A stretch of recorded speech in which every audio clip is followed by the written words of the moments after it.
Hello, everybody. Welcome back. Hi. How is everybody feeling after last week? Set those down. Sorry. Last week was a trip. Not gonna lie, sucked ass. I would apologize, but You're like, probably not. I'm probably not going to just for funsies. I don't regret last episode, but I definitely never want to talk about it ever again. I do want to do those like fun little like mini episodes that we talked about, like how we would like react to like say the docu-series or do the stage production of Anastasia. Like I think those could be fun, Yeah. but everything else would just kind of be rough. Too sad. It's too sad. It would be. How was your day today, your week? I just took a huge bite of ice cream. I asked you first before you could ask me. I had my first day of classes today at school. Back to college. Very excited. Psychos is looking at me with the most like proud mom expression. I'm so proud. Okay, leave me alone. It was something you've been trying to do for a while. Yeah, I've mentioned on a few times here, and I feel like we've kind of developed a little bit of a safe place here. But I had taken a bit of a break from going to college for a few years because I had stopped going to school because I was in a very abusive relationship and was pressured into leaving school. And it just was a really bad situation for me. It was a really hard relationship, and it's taken me many, many, many years to kind of gain my life back. Anyone who's been in a really abusive relationship before will know this. But it's really hard to I try not to talk about it too much on here. But there's a level of having gone through a really abusive relationship. You get to this point where you really struggle to find your sense of self again, especially if you are in a relationship with someone who is very abusive in the sense that everything has to be about them all the time and they just kind of use people. I know that the term narcissist is not the proper word for it because people with narcissistic personality disorder are constantly mislabeled. I don't know what the proper word for narcissistic abuse would be, but that's kind of what I went through was narcissistic abuse. This is not related to people who have narcissistic personality disorder. I genuinely was dating someone who was a full-blown narcissist, and was just horribly abusive financially, mentally, emotionally, like cut me off from everyone, used me.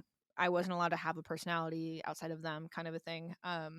And one of the things that I really struggled with was finding my sense of like purpose and life again and finding who I was and what I wanted to do. And that's kind of why we started this podcast, actually, was because this was something that we really wanted to do.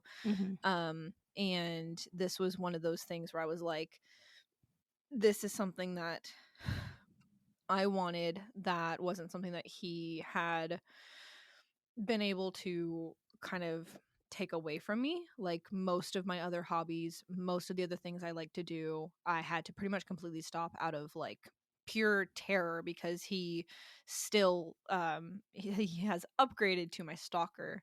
And so it's a really dumb thing, probably going to university. Everyone's like, oh, you're just going to college, but like I was in school for a couple years before I had met him, and I was really actually close to graduating, and I had been forced out of it because I had to cater to everything he needed, and college was getting in the way of that, and my friend group was there. So being able to go back to college again, starting up in a degree that I really love, and I actually after this class qualify for my degree, going into exactly what I'm doing right now on this podcast, which is cultural studies and anthropology, is really exciting. Psychosis looking at me again with that look, but I'm just so proud of you, okay? it's really exciting, and it was a really big step for me in my healing process after dealing with the level of abuse that I did. and maybe I'll talk about it later on like a different episode where it's pertinent, but it's yeah, it was a really big step for me. So I went into school today. I had my lecture for about 2 hours, and then met some really amazing people. My coworkers also go to the school, so I was able to meet their friend group. My professor is absolutely amazing. I met another professor who from a different department who was absolutely amazing and just had a lot of fun on campus. So it was a really fun day. So that. And yeah, and then I went to work and had a shit show of a situation, but it ended up being okay. Just went, 45 minutes longer than I expected. So I got out of work 45 minutes late. And then I came home and here we are. So I'm currently eating a tub of ice cream as my reward for being such a brave boy and going to school today. It's not like So a tub, it's like more like it's a cup. yeah, It's a cup. it's the Ben and Jerry's Tonight Dough, which is a personal favorite of mine. Anyway, how is your day, Psychos? So, I Psychos had to was wake up at 7:30 in the morning with me because I had nine a.m. classes. okay, well, let me be clear. I didn't really, like, wake up until, like, 8 Hmm. and then didn't fully get out of bed until, like, 8:15, which is around the time that you left this morning. But considering we usually get out of bed at like 11, Oh that's god. incredible. Yeah, I had a very rare good day in terms of my chronic fatigue and chronic illness. Hmm. These days are not often, but whenever they do happen, I try to take advantage of them. I You got actually a lot done today. You I were very productive, and I'm very proud of you for that. And obviously, your worth isn't based off of your productivity, but I'm proud that you were able to accomplish what you felt like you needed to make yourself feel accomplished today. yeah, I ended up getting like 3 episodes or so in advance on my notes. And I did not. So, the next couple episodes that we record until, like, Mythos gets their notes situated, it's gonna be a whole new learning experience for me too. I'm gonna be like, "I don't remember a damn thing that I wrote down because my memory is, like, notoriously bad." Hmm. Yeah, I'm actually pretty proud of myself just for everything, and hopefully this gives me a little bit of breathing room in terms of work 'cause not unfortunately, but I do a lot of the work when it comes to the podcast. Like, I'm the main one editing. I do a lot of the research on my end. Like, I do all the research on my end. I do the editing. I get the Yeah. podcast up and running. I'm working on trying to get like a groove going on social media, but for those who know me in my personal life, they know I've never been big on social media. Which is ironic because I was huge on social media and now I'm like never on it at all out of like fear. Yeah. I also um but this might also help me free up some time for me to go down another like small career path that I've been looking at doing for a while, but I've just never had the time for it. So Psychos is a phenomenal writer and will not believe anyone when they say it. Not even me and not even my friends on campus. So, um, yeah, we never talked about who was going first. because of the nature of mine, I kind of feel like it is pertinent that I go first. Okay. I may have lied to you guys last week when I said that I wasn't doing a serious case. Mm-hmm. This popped up in a couple of the circles I run in, and whenever it first came up, I wasn't really too sure about it, Mm-hmm. just because it's like the information that's out there is heavily redacted. All the names have been changed. All like most some of the locations have been like changed as well. From what I've heard, from like the little that I heard coming from your side of the desk, it sounded very intense. So I'm actually very curious because It is. I hear a lot about the stuff that you look into, but I actually don't think I recognized any of this. Like I mentioned before, this had come up recently in a couple of the true crime circles I run in. Somebody had started filing like Freedom of Information Acts because they noticed that like something major had like happened in Montana, but nobody really knew what, and none of the like news channels or anything were like talking about it. And whenever they went to research it at first, it was like nothing was popping up. So they went and they filed these Freedom of Information Acts, and what was released was heavily redacted. Like, it was like almost every single line was just a straight black line Me of like too. redacted information. I'm redacted information. And I'm not helpful.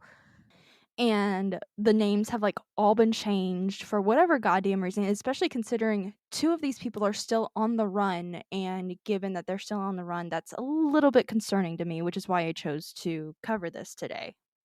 So, what I do have, I've also gone ahead and changed the names again, just in case whatever names were input. Okay, I lied. Like, just in case they I were real names. I changed the names of the witnesses and the victims. Okay. I did not change the names of the perpetrators, if that makes sense. Okay. But were they changed from the original? Like, do we know? I have no idea. According to like the people I know who like brought this up, it's highly likely that these are all fake names. Okay. Okay. So, for the victim's sake, they've been changed again, and I'm praying to God that this episode doesn't get like the fucking FBI busting down my door, but it's fine. Honestly, me too. Today I'm talking about a very, very dangerous but unknown cult called Eden's Gate, and then their Okay. compound in Montana known as I think it's Project at Eden's Gate. Like Heaven's Gate. Yeah, kind Okay. of. So what they did was very similar to People's Temple in that the People's Temple was the main cult, and then Mhm. their compound was known as the agricultural project of People's Temple, or People's Temple Agricultural Yeah. Project. I can't remember. Is it different? Yeah, it's same cult, just naming the compound. Okay. So we're gonna focus on a man named Joseph Seed. The dates are super fuzzy, Mhm. so they're all kind of estimated. But Joseph Seed was born in 1976. Again, the exact date is fuzzy, but we do know he was born 2 years after his older brother Jacob and a few years before his younger brother John. He was born to an extremely Christian man who, according to witnesses in this like town and according to Joseph himself, because he did write down his I almost want to call it like not necessarily. Wait, the older brother is Jacob? Older brother is Jacob, and Joseph is the middle child, and John is the younger. Mythos has to take I'm notes. taking notes on my whiteboard next to my desk so I keep these people in line. Yeah. So, according to neighbors at the time, and according to Joseph himself, in like this little like testimonial type thing that he recorded, because he like wrote his own Bible essentially, which is really weird. But Didn't Donald Trump just release his own Bible? he released a Bible, but he's selling it for like 20 some odd dollars. I think it's actually 40 some odd dollars just so he can pay his legal fees. It's not like Me. his Bible, but it's a version of the Bible, if that makes sense. Trump gag order expanded after he attacks judge's daughter on social media. Don't get personal. Anyway, Sorry. you're good. But this man in the community was known as Old Man Seed, which a very unfortunate. Old man seed. God damn it. This is So Montana, right? That tracks. no, they actually were born in Rome, Georgia. Shut the fuck up. There was like a very small rundown house, and like in this 76. So like middle of fucking nowhere, Georgia. Let me actually look up a map because I know Rome, but I don't know where it is in relation to the places I've been. Oh, it's like on the border of Alabama. It's out there. It's not up in the mountains though. Yeah. Okay. Yeah, it's just a very rundown Never area. go west of Atlanta. Never go west of Atlanta. It's just a very rundown area. Everybody there lives way below the poverty line. Yeah, that tracks. And he was like I said before, he was extremely Christian. Like he refused like to let his kids watch TV, read books, listen to the radio, listen to music, all of it, including Christian based programs. Classic cult. Yeah. Yeah. So this is Joseph's dad. Okay. He only ever let like their Bible in. While their mother wasn't mentioned as much as their father is, according to these records that I have, but it's likely that she suffered from depression and possibly substance use disorder. We aren't quite sure. But the older two siblings were pulled from school after they were taken to see the movie Gone with the Wind in theaters on like a school trip. That's a raunchy ass movie if you're a hella Christian. Yeah. So literally what happened is Old Man Seed, I'm so sorry. This man's name is so unfortunate, but that's all we ever hear him be like presented as, or see him presented as. He storms in, grabs his kids, and takes them out screaming at the teachers and other students in the theater. Have you seen Gone with the Wind?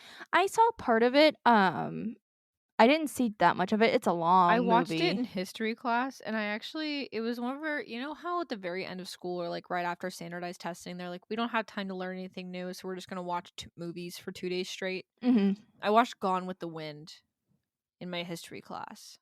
It's a very long It's the movie. same, that was the same history class where the substitute teacher or like the teacher's aide thought I cursed the teacher out when I didn't, and then wrote me up for it, and then got me in trouble for it, and no one believed me when I said I didn't curse the teacher out. She thought I said bitch under my breath, and I didn't.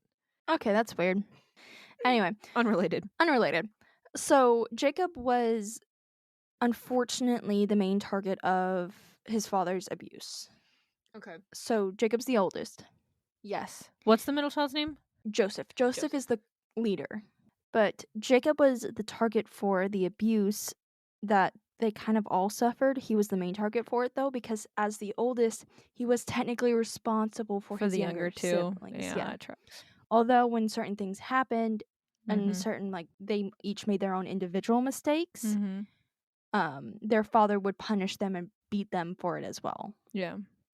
So one of these days, like I think when Joseph was around 10-ish years old, Mm-hmm. he was horrifically beaten by his father for reading, of all things, a Spider-Man comic. Oof. And it was on this day, it was the very first Why time that you reading about men in tight outfits? This is Rome, Georgia. We don't take part in that homosexual shit. okay. What? Well, anyway, during this beating, it was the very first time Joseph heard the voice. He calls it that. It's the voice. And he later attributes it to the voice of like the creator, or as we know him, God. Okay. But that day while he was being beaten, the voice basically told him that God wasn't blind to the suffering of humanity and that Joseph was tasked to bring people essentially to New Eden. He was 10 years old at this time. This sounds a lot like, I know I didn't want to talk about it ever again, but it reminds me of when Rasputin was like, you have to go out and talk to the people of Russia because they're suffering and they need you. That he saw that vision of the Virgin Mary. Mhm. It's almost the same. Yeah, a lot of Yeah. cult leaders have like something similar happen. Anyway, Mm-hmm. so Crazy. Sorry. Joseph never talked about hearing this voice with his father. That's, yeah. I mean, I guess you'd probably be scared of getting the shit beat out of you for being fucking crazy. But that night, he talked to Joseph talked to Jacob about it. The older brother. Older brother, because Okay, at this cool. point Jacob had started to fight back against their father. Ooh. Jacob had gotten extremely protective of his siblings, and while Jacob and Joseph could kind of hold their own against their father, not Mhm. necessarily like in a fighting sense, but they could take the abuse John's a essentially. baby, probably. He's like John less than 10. John was less than 10 years old, but he was a lot softer than the other Oh, two. yeah, he's He the was like youngest. He's the baby. he was a lot gentler. He Yeah. was out of it, and of course the mom is so far out of like I mean, she's not reality. even mentioned at this point, Yeah, so I can only assume. she's still there, but like according to this like book that Joseph wrote that we have access to, she was practically like a ghost in her own home. Yeah. She wasn't there mentally. Could that be from maybe like she was suffering abuse from old man seed? Probably. I mean, he was a alcoholic to the max. Like Mhm. they literally spent their food money on alcohol so that way he could always have something to drink. I've known people like that. It was awful. Like Yeah. just I've known people in my family like that. It's not fun. It's very scary being mhm. around people who are alcoholics. It really puts like your own safety at risk because you're like, these people wouldn't do this, and then they or just start drinking, and you're just like, I really don't know what this person's capable of. Like they turn into a Yeah. completely different person. It's like you can't even reason with them because you don't recognize them. Yeah, Yeah. unfortunately, my mom and my stepdad are very much the same. It's a fun psychos lore that you'll Fun myth. No, about psychos. no, fun psychos lore. I learned how to make margaritas by the time I was like 9 years old I know how from to my tell mom. when a rum and coke is properly mixed because the sound of the stirring of the ice gets deeper, and then Mhm. when it stops getting deeper, it's mixed properly Yeah. because the rum is denser than. Anyway, Anyway, we need science. therapy. Well, science. I didn't learn that until I was a little bit older, though. So Yeah, I need therapy. you do. I'm in therapy. A few days later, Joseph and his brothers were removed from the family home when CPS investigated claims of child abuse because John at this point was too young to be pulled from public school, according to Georgia law at the time. Because this Yeah, was like the 70s and 80s. yeah, that makes sense. Actually, I think once you hit like upper middle or like high school, technically you can be out. I mean, even now you can still get like permits to be able to outwork because they need people in the fields, like in the on the farms to work. But I think when you're younger, there you physically aren't allowed to take kids out because they're too young to be considered like able to work on the Yeah, farms. Like they and can't run the equipment and stuff well, like it that. wasn't even like in a farm working sense. It was he pulled them out to homeschool them. Yeah, but I mean, But like yeah. in like that's why some places you like don't have to, like some places it's not mandatory for kids to go to high school because they Mm, can pull out to work in like on a farm. So I mhm. imagine in Montana or in Georgia, it's probably the same thing. Back then, it was a lot of farmland, so I imagine it was probably something similar to that. Yeah. So, because John was too young to be pulled out, and not Joseph, but their father didn't seem to care The about state got involved. a couple of the teachers actually saw the bruises on John's back. Oh, because John's still in school. John's still in school right now. So they Oh, saw the bruises and called CPS, and CPS shows up and they conduct their investigation, but then they see the same bruises on all the three other of the two. kids. Yeah, So they were immediately your ass taken. got cut. Yeah. So they were immediately removed from the home and the parents were arrested and both of them died in prison. It's Wow. actually speculated that their father was murdered in prison because he was a child abuser. That actually tracks. I don't know why the mom would have died though, or The why mom, she would have gotten arrested. I mean, maybe like negligence or like not stepping in, but I feel like at yeah, that point they probably should have been like probably an abusive relationship too. she got But put I don't. into an institution. Oh, she got She put into an asylum, is what you're saying. she died in an asylum, Okay, but it was like a prison-based asylum. but it's like the 70s, right? There's like at this point it's like the 80s. Oh, yeah. It's I still can't not say that I'm great. that surprised. Do we know what institutions he got put into? No, no names. Homophobe. Oh yeah, redaction. Okay, damn. Yeah. However, because of all this, they were put into a group home, essentially an orphanage. Okay. And they were subjected to meetings with psychiatrists just to like be like, "Hey, was anything else going on?" And Joseph in his book mentions that he was never sexually abused, and he said that he was lucky in that sense. Just Joseph wasn't sexually abused. We don't know about the other two kids, but it's unlikely that they would be If he wasn't. if Joseph wasn't. Yeah, I guess that makes sense.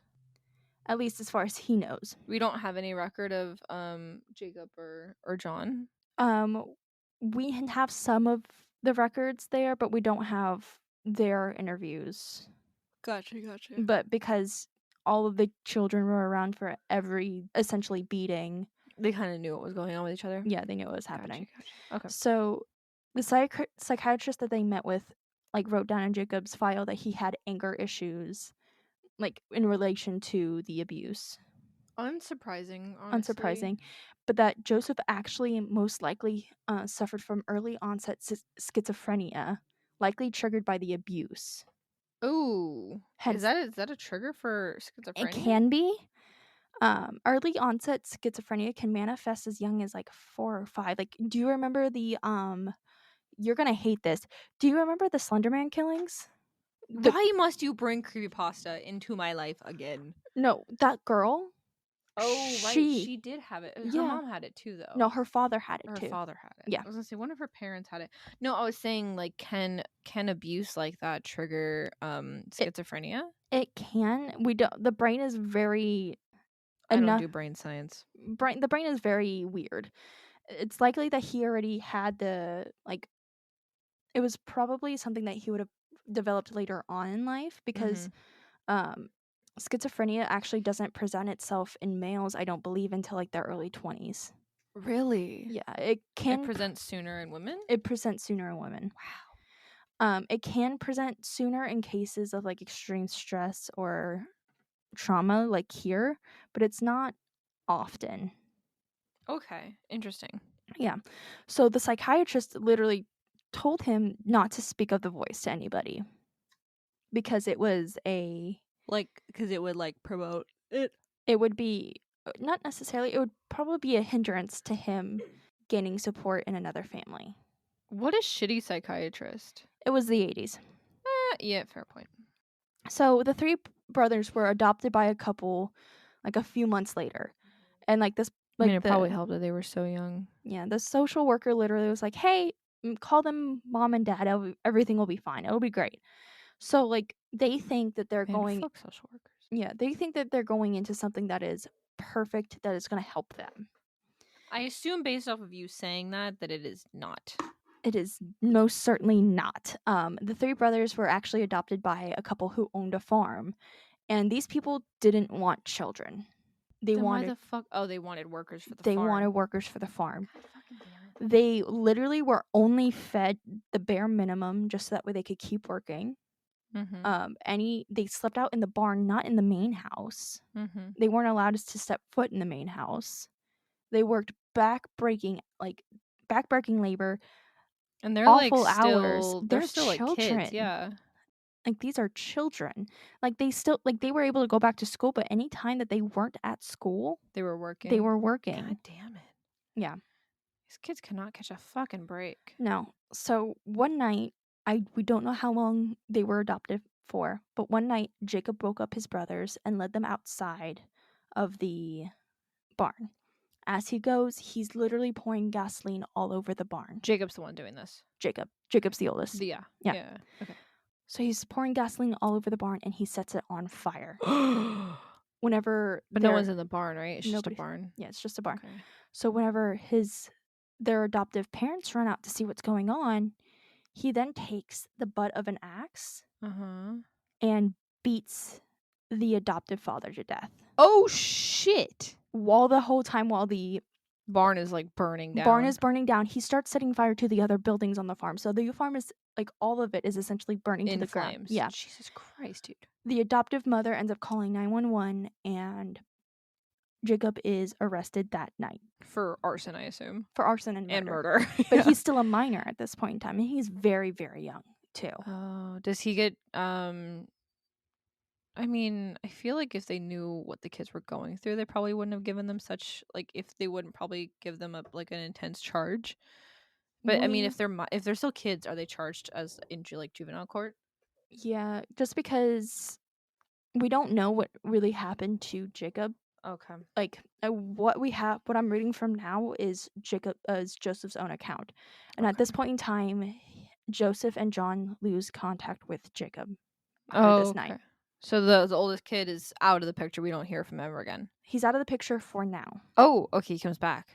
Oh, drama. So Joseph and John were taken back to the orphanage. Oh, amazing. Guess who's back? Sorry. After several months, John was eventually adopted by a rich family. So John is now adopted. Does John come back? John comes back later. Okay, cool. The brothers do get reunited. Aw, that's sweet. But I think not right now. Not good. Not right now. Joseph ends up bouncing around for the next few years until he ages out of the system. So he turns 18. Till he turns 18. Okay. And then he gets kicked out. I've known people like that too. Yeah. After he aged out, he tries to go back to Rome, Georgia, just to see if he can find like anybody there, like any of his siblings that he there. remembers something, yeah. Yeah, and it turns out that entire area had been completely demolished and is now like malls and like roadways and everything. Like, it's been, like, completely, like, suburbanized almost. Suburbanized? Oh, Urbanized. that has to be so painful. Oh my It god. was, and then but he wanted to keep looking for his brothers, but he also needed a job, and he needed a place to stay, so he actually started to squat at an abandoned factory nearby. Okay. And he took on different jobs. It's probably easier to do in the Yeah. 80s Yeah. or Well, 90s. now it's, like, the 90s. So Can't get away with that shit now. nope. So he starts taking on, like, these different They jobs. can't get all of you if you try. So he starts taking on these different jobs, but anytime he mentions the voice and what he believes the voice told him, he gets fired, like, immediately. I mean, yeah, that makes a lot of sense, but like why would you bring it up though? Maybe he gets comfortable in the workplace, so he thinks that it's a Well, safe place to talk about it. it's one of those things where because the voice told him to gather people. Oh, so he's doing what the voice told him to do. He thinks that he's doing what the voice told him to do, but he's not. At this point in time, he hasn't learned to read people yet. He doesn't know which ones are gonna be Yeah. a little off kilter. Not off kilter, but eventually he lands a job as a caretaker at a I wrote down the wrong word, psychiatric hospital. Tag yourself. I said psychiatrist hospital. No, psychiatric hospital. And again, like I mentioned before, he starts still looking for his brothers, but he's not able to find either of them. Mm-hmm. So one night he gets mugged by 3 men. Okay. So while these men are absolutely beating the shit out of him, he sees this vision of how the world's going to end. And it's sent to him from the voice. I don't like where this is going, if you couldn't tell. We don't know what the vision was. What the fuck? He never wrote it down, and whenever we do see, because there are recordings of his sermons, when he does preach it, it tends to shift and change with the times. Like once technology gets better, or technology shifts, so does the vision. Oh, okay. So it modernizes with whatever like the current fear is. So like right now it'd be like AI is going to take over the world. Yeah, probably. Got you. Yeah. After the smugging and seeing how the world was probably going to end, he starts going all in on trying to find his brothers. At this point in time, he starts calling himself the father. So, in his book, he's like, now he's looking for his flock. He has to find his children and his children's brothers. Isn't that the name of one of the guys from that band that you like, Skinned? The father? We don't talk about that. Isn't that is that a reference? It's not a reference. You sure? It's a cult. It might be a reference to the cult, to cults in general, because cult leaders themselves, they're usually especially a father figure. Masculine cult leaders, they call themselves the father. It's weird. It's some weird shitty. Yeah. So he would end up finding John first. John's seed was now going by John Duncan, and he had been raised by this rich family that had adopted him. Does he stay Duncan, or does he go back to seed? We'll get there. Okay. His life was not comfortable by any stretch of the imagination. Oh, I can erase old man seed now. Yeah, you can erase old man seed now. His parents were actually hardcore Christians who were obsessed with the idea of sin, and that everybody sinned, and they had their own church too. Like it was a Baptist. I think like it was a 12 stone. Huh? Like a 12 stone. Kind of. It was like a Baptist church. Okay. But they owned it. But they were like obsessed with the idea of sin and forcing people to confess.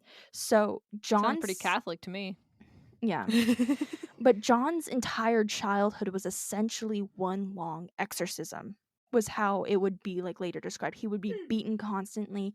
He would learn just to, even if he had nothing to confess to, even though if he had never sinned, he learned just to say yes to whatever sin they were asking him if he'd done. Oh, geez, that is... Yeah. So through this whole thing as like a child, he learned to mold himself into what other people wanted him to be. He became what people wanted to see him be. But he also learned how to get these secrets from people using like subtle manipulation tactics. He ends up graduating top of his class from a very prominent East Coast law school. He becomes a top lawyer in Atlanta, and after his adoptive parents died, he gains their wealth and connections. Using this wealth, he actually completely demolishes Rome to build up that like shopping area and stuff that Joseph saw before. That was John's doing. So Joseph finds John, shows up at the law firm that he's working at, and like everything kind of like breaks down. John hates like wealthy people as a whole. He hates all of it. He acts like it. He's very good at acting like he fits in, but he hates it all. Yeah. So that day he reverts back to being John Seed instead of John Duncan, and he becomes Joseph's first follower. Okay. Because Joseph had such a hard time finding Jacob, John ends up using his own tactics to try to locate Jacob. And that's the oldest. Jacob Seed actually stayed in juvenile detention until he turned 18, where he was given a choice. He could go on to adult prison for his crimes whenever he was a kid, because like the entire time he was in juvenile detention, he was fighting back. Like he was very combative. And that just added on like more time. Yeah. Or he could join the military. He chose to join the Marines. Oh, fucking course he did. He fought in Iraq and Afghanistan during the first Gulf War. Okay. And he did very well. I mean, aside from committing multiple war crimes against the Iraqi and Afghan people, but you know, that's not anybody's business. Just speculating. But he actually gained a friend named Miller during this time, and they were part of like the same like group. I don't know military talk, honestly. I don't know like the same like garrison. Kind of, yeah. So they were flying over some area and they were shot down 200 kilometers from the nearest base. Okay. They were the only two members of their like troop, I guess, to survive. So they start walking and walking and walking, and then they end up running out of food, they end up running out of water. Okay. And Miller, we don't know exactly what happens, like what like series of events like took place that ended up in this, but we do know that Jacob ends up killing Miller and eating him in order to survive. That is not what I thought was gonna come out of your mouth, not gonna lie. What did you think I was gonna say? I don't know. I figured somehow murder was involved, but I didn't think the eating part was gonna come up. Yeah. I mean, I guess that makes sense. They didn't have any food. So he was discharged from the military due to the PSD that he suffered because of this event. PTSD? He has PTSD. You said PSD. PTSD. Psst. Really? I thought it was funny. Of course you did. This is sad. This is serious. I know. I'm coping with humor. Yeah. So he ends up spending several years in a military hospital until he runs out of money, and then he gets moved to a homeless shelter. Why does he need? Oh, like he's paying for his own hospital stay, but shouldn't the military cover that? You'd think so, but it's the military. It's the fucking military. Okay. Most of the homeless population that we have are people who are experiencing homelessness, and is because of are veterans. People who have been in the military know that the military doesn't give shit about you. It's ridiculous. So he ends up in a homeless shelter. Okay. So Joseph and John start going to multiple homeless shelters because once he gets kicked out of the hospital, John loses that thread. So they can only assume that he ends up in like a homeless shelter, but they actually end up finding him. But the only way that they recognized him, because he had changed so much, was from the fact that whenever he was asleep, because he was asleep in the corner, he was calling for Joseph and John in his sleep. Aww. That's so sad. They Sorry, I'm opening up cotton candy. You're good. They end up taking him back to John's place because John has a fucking mansion and Joseph's living with him too. So John's the youngest. John's the youngest. Because remember, he had like the rich parents who died and then left him all that money. Yes. So they took him home, and Jacob at this point is a broken husk of a man. Like he is not. Yeah, he's got PTSD from getting fucking shot out of the air. I would too. And eating his best friend. So semantics. they took him home, and eventually, like, with the help of, like, a lot of therapy and stuff, he becomes Like a himself person again. again. Yeah. And he becomes Joseph's second follower. I don't know if that's wait, this is Jacob that this all happened to? The war stuff? Yeah. Yeah, that's all Jacob. Oh, okay, got you. So he becomes Joseph's second follower. Got you. So Joseph is the one that had the rich parents. John is the one that has Okay, the rich sorry, parents. I got a little confused. Yeah. Joseph is the one who hears the voice. Yeah.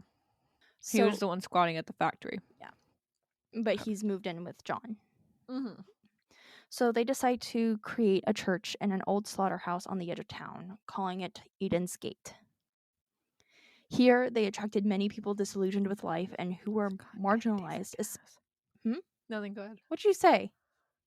Cotton candy tastes like ass. I'm gonna eat it, but it tastes like barbecue. That's weird. Joseph actually never asked for money or land or anything like that at this point in time, because right now they're still in Georgia. He never asked for any of that. He just asked for the opportunity to save them and their souls from the end. Now, over time, they build up a nice little congregation. People come, people go. It's usual. And they've built a church. Not necessarily, but they're operating outside of. Is this in Rome still? This is still in Rome. This is still in Georgia. Gotcha. They're operating out of an old slaughterhouse. Okay. Yeah, cool. So they haven't built a church, but they're building a congregation. Mm-hmm. During this time, Joseph actually gets married to a young woman named Faith. Oh, fucking course he does. Anyway. But also during this time, one member of the congregation was actually removed from the church because he was planning on stealing congregants. Like, he planned on opening up his own church and, like, taking congregants from, like, basically oh my god, poaching. cult on cult crime. You'd be surprised how often that happens. It's very common. I hate cult leaders.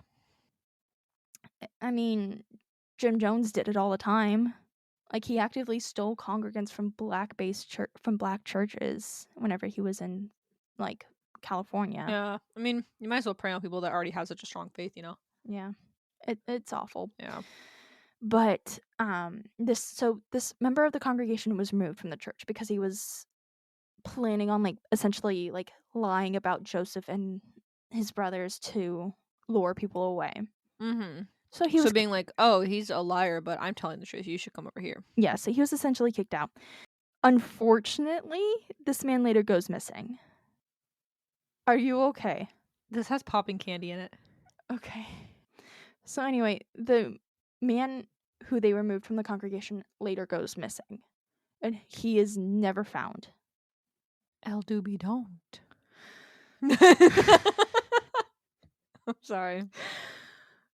I can't believe that's about to become a running joke. I hate that. Oh my god. Anyway, there was no connection found to the church whenever, like, the police investigated. But we all know.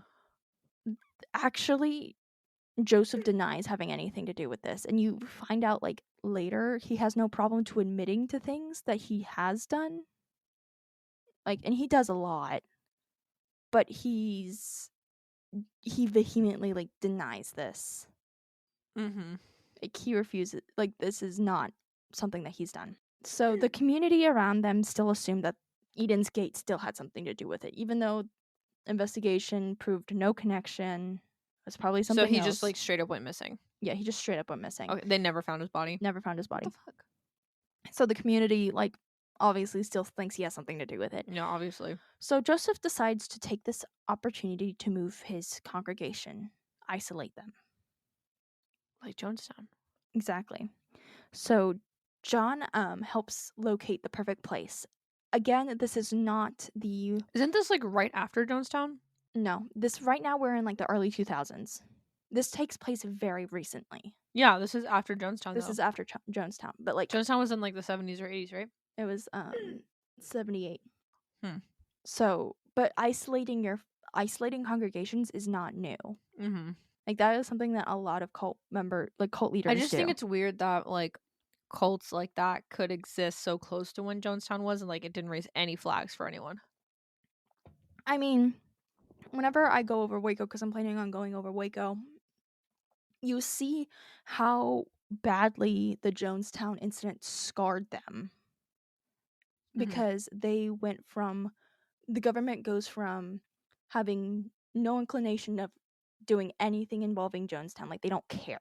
Like, they're like, let them do them. But then Jonestown happened, and now then the government gets involved. And then they get spooked. And then so when Waco happens, they go all out. But they went way too far in the other direction. So the government is having issues finding the right middle ground. Because I feel like letting people do what they want to do, resulting in Jonestown, and then going the exact opposite direction, overcorrecting it, just proves the Jonestown's point. Yeah, it's whenever I do like the separate series on Jonestown, that's going to be years in the making, by the way, you'll understand why it still captivates me so much and why you kind of base other cults on Jonestown. It's really, even if they're nothing alike, you can still find similarities. It's so bizarre. Yeah. So, again, John helps find the perfect place. Again, this location, we have no idea where exactly in Montana it is. We know they moved to Montana. We know they moved to Montana, but the name Hope County, there's no county by that name. So it was probably changed. So the name was more than likely changed. Okay. We're not quite sure, but we can kind of like pin them like in the mountains and almost like a valley-like area, given what we know later. Montana is not the Appalachian Mountains, though, is it? No. Okay. No. So John, using his resources, actually gets them set up on a plot of land.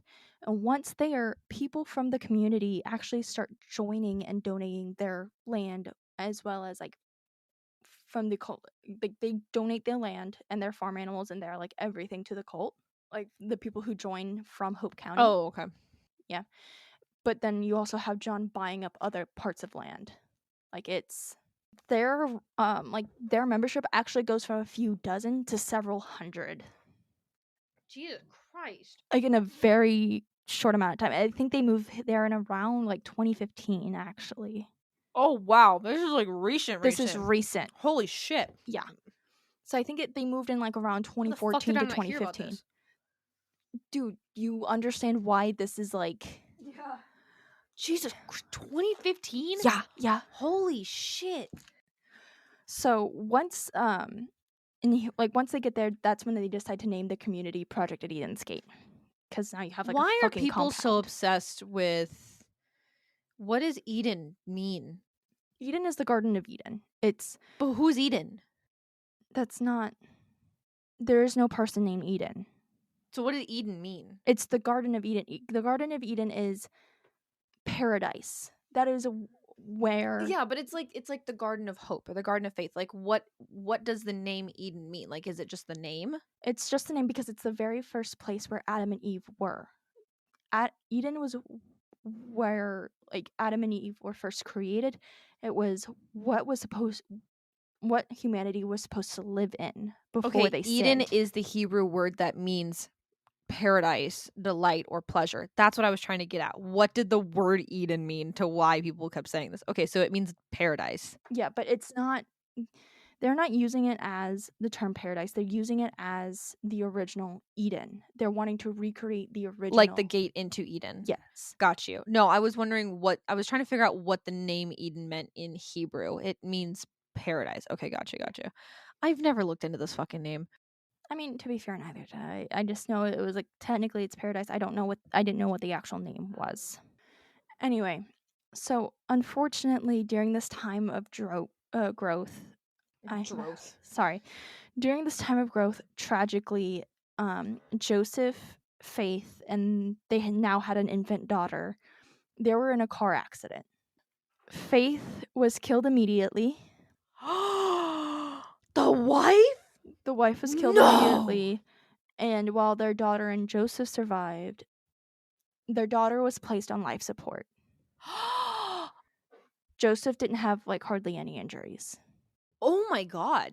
So while they're in the hospital, like they're like the nurses are there and like talking to him, like just keep talking to her. She's gonna pull through. She's strong because you have so much faith. Because they're like in the community, they know that he's like a religious person. He's a religious like leader. At this point, is he still preaching like about God, or is he saying that, like, is he gotten into the I'm God territory yet? No, he never gets into the I'm God territory. He Really? never goes there. Yeah. Wow. I'm impressed, I guess. He never goes into the I'm God territory. The voice then commands Joseph to kill the baby girl. And Bruh. Bruh. Joseph does so by pinching the air tube closed until she dies. Bro, just pull the life support plug to charge your phone at that point. That's less activity. Well, no, because by this point, life support machines have an alarm. Oh. So if something Oh, comes, yeah, because this is recent. yeah, because if something comes unplugged, it sounds an alarm. So Gangnam Style was out during this time. This is Gangnam Style's era. stop. Sorry. So That's fucked up. That is so fucked up. yeah. And he later talks about how this was his Magnum opus. no, it was his almost cross to bear almost. He didn't want to, but it was like one of those. Fucking Have you heard the God. story of Joseph and Isaac, or Isaac and I think it's Joseph and Isaac. I know the dude in the Technicolor jacket. No, Is that the brother that no, like it's Abraham and Isaac. Abraham and Isaac. No.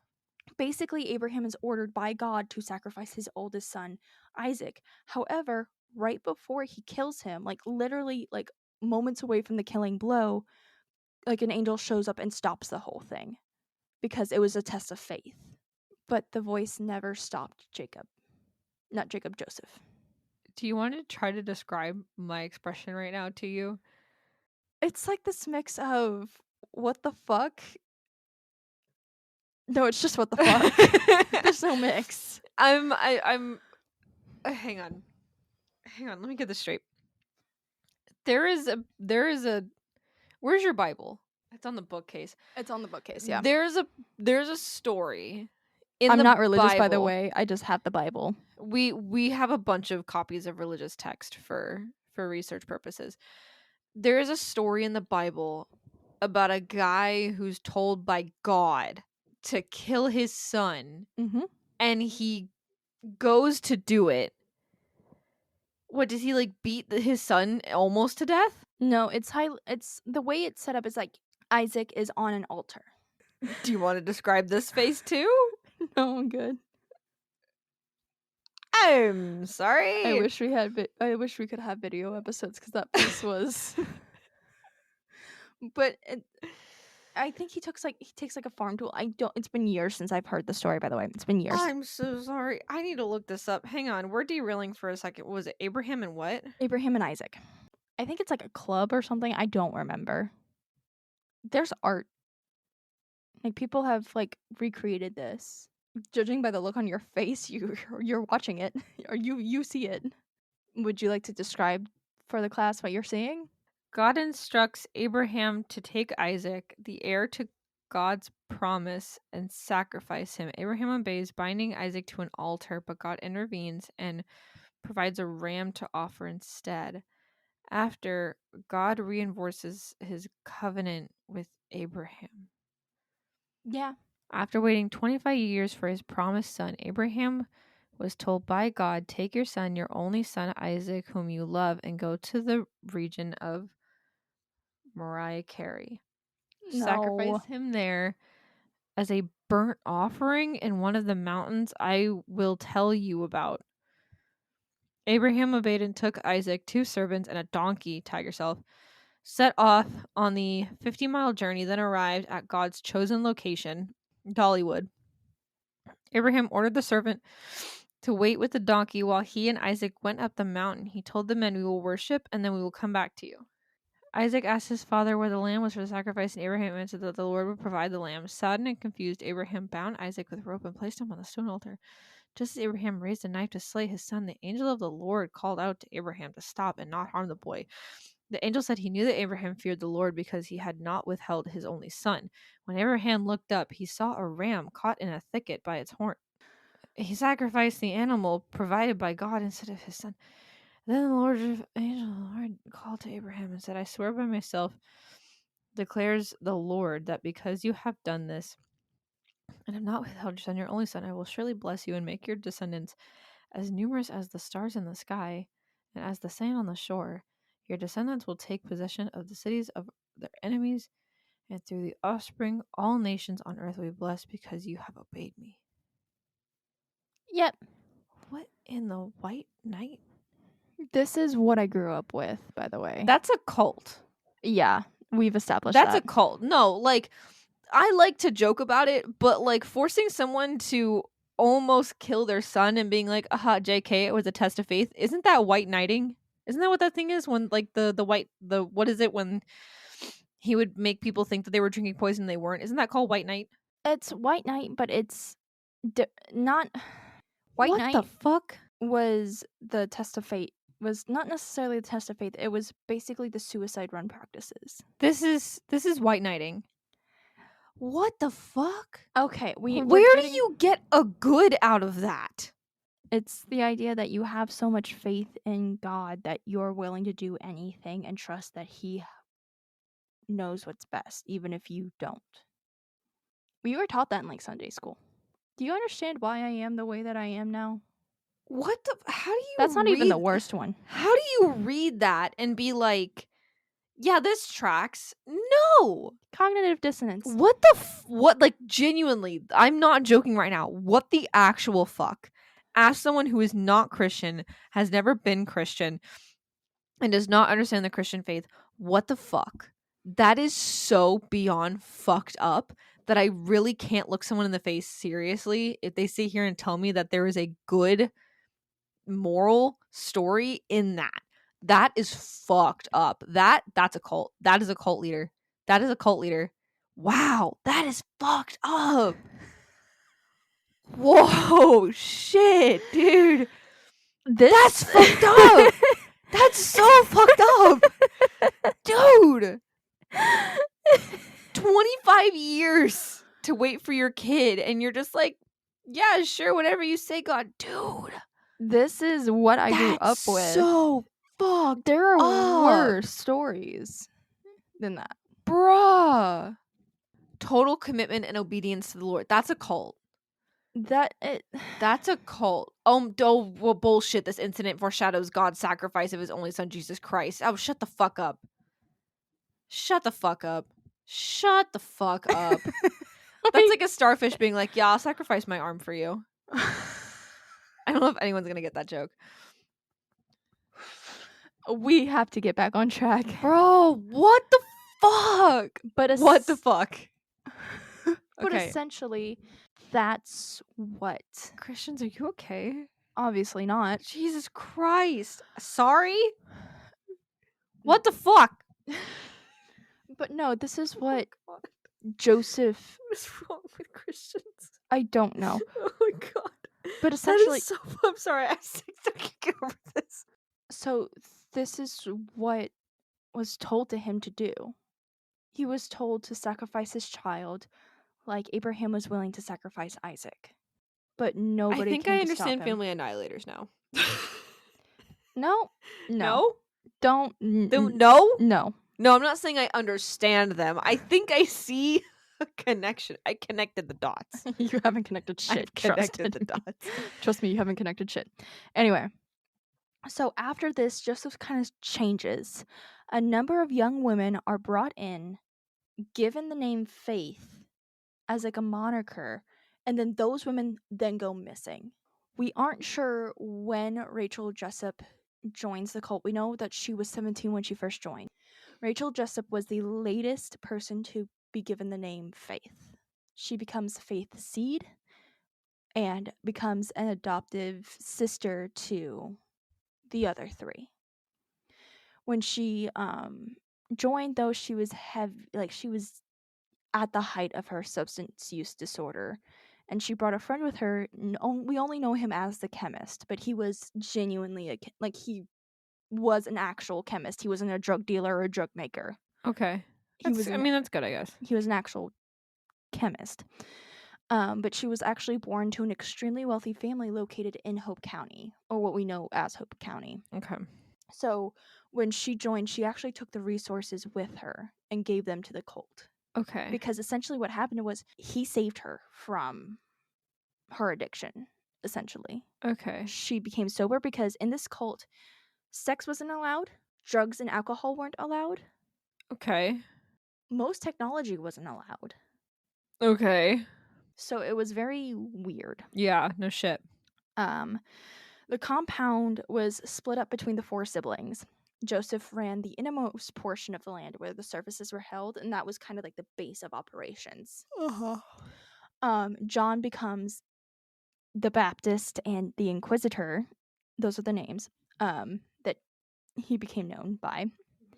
And he would manipulate people into confessing their sins and then baptizing them into the cult in Holland Valley. Again, these names are not Yeah, they're made legitimate. up for the...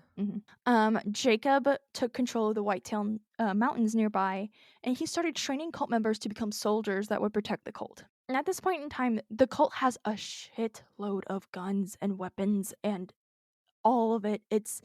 He's basically running a militarized cult. It's a very military-based thing. It's weird. I say it's weird. I don't like it. It rubs me the wrong way. Faith was given the Henbane River, Henbane River, where she actually starts developing a drug known as the Bliss. Now, Bliss itself is a very interesting drug. It does provide a high, but it also acts kind of like a powdered or liquid version of the cordyceps fungi. Mm-hmm. Whenever people ingest it and are ingest it repeatedly, they are actually kind of become like mindless zombies. They are not forced, but they listen to orders. They do everything unquestioningly. Like GHB. Yeah, essentially. Okay. So the liquid form is actually spread through the compound all the time, and nobody. Like the water supply? Kind of, yeah. Okay. And They put chemicals in the water to turn the freaking frogs gay. We're getting serious now. Sorry. Because this is kind of the beginning. We're getting into the beginning and the end. In late 2017 or early 2018, Jesus accusations Christ. of kidnapping and murder against the cult in Hope County had risen greatly. Locals had begun calling them pegs or peggies when Are they sacrificing people? No. Okay. We'll get into it. I was like, where are the people going? They're not being sacrificed. So locals began calling them pegs or peggies when they were being rude. Mm-hmm. Project of Eden's gay. Oh, that's clever. Yeah. So one of these locals, a man named Mark, contacts 3 friends who run a YouTube channel where they travel around recording things to help people. They kind of bring awareness to things. Okay. So Alex is the leader of the group, leader of the trio, and he's the main one filming. He has almost all of the cameras. Hannah is second, and she's more protective, especially because she's getting ready to go into the military. And then Sarah, what we see of Sarah in this footage is somebody who is kind of unsure of her place in the group. She's there to help. She wants to help, but you can very clearly tell in the footage that we have that she feels very displaced. She does not feel connected to the other people in the group. And this whole YouTube channel is about getting people's attention on things that need... Yeah. Okay. Yeah. Unfortunately, though, this was supposed to be the last video before the group kind of split up to go do on their separate ways. Oh, geez, great. They meet Mark in a bar, there. Mark's the guy, the local who called them. Yeah. Okay. So they call him. So they meet up in a bar, and they are talking about Lenny, who is Mark's missing sister. Okay. He alleges that Lenny was kidnapped by the cult, but the police haven't done anything, and he thinks that by bringing this group into accord and look around will provide the evidence that authorities need to actually go in and try to find his sister. Push the police to get involved now that other people are getting involved too. The whole if we get news presence on this, then the police have to say something. Yeah, they have to, because there's so much social pressure, especially in 2018. It's either late 2017 or early 2018. Yeah. Oh yeah. That's peak time. He alleges that Lenny was kidnapped, but whenever he goes to the police about it, they're like, she's an adult, she can do whatever she wants, essentially. I hate that shit. I mean, and it's kind of right to a point, because I'll You spoil don't the know what the context of that person coming in is in, but Yeah. also if it's like, hey, this person got kidnapped by a cult, it's still kind of worth looking into just in case. Yeah, but My personal unfortunately, opinion. you later find out that a majority of the police and dispatch, no, That was my nighttime reminder, even though I don't have to get up at 8:30 tomorrow. yeah. Like dispatch and a majority of the police force are actually on the cult's payroll. What? Yeah, Holy shit! Wait, you said the police? like a majority of the police and like dispatch and stuff, they're all on the cult's payroll. Is that either getting bribed? Yeah, Holy shit! they're getting bribed, but they're also part of the cult themselves, so they don't Oh. see it as crime. Oh shit. Does the cult end up finding out that he's like doing this then? We'll Like get getting into these it. people. Oh We'll shit. get into it. Oh shit. So they agree to go to a public sermon that Joseph has because Joseph does public sermons pretty often, and usually they're out like in a field somewhere with like a tent set up and they have their flag hanging down, which is just the American flag, but it has their version of the cross in place of the stars. That's breaking flag code. Technically, yeah. No, not technically. That is 100% breaking flag code. That's breaking flag code. It's fine. So Joseph shows up and he's flanked by his brothers, John and Jacob. But like most of the Oh, JJJ. yeah. Oh shit. Well, they're also all Bible names. They're all biblical names. I guess they are. Hmm. Crazy. So, I thought one of them was Jason for a second. I'm like, Jason is not a biblical name. That's a dude bro name. anyway, Sorry if your name's Jason, but you're kind of, if your name is Jason, you give off Chad energy, but specifically you wear a lot of orange. the sermon that they have, like they go to, he is talking about the end of the world and how technology is evil and that the current government is taking the country down and the end is coming. Keep in mind that at this point in time, it is 2017 to 2018. Donald Trump is president. Oh shit. Oh shit. So they think the end is coming and soon because of All the fear mongering going on.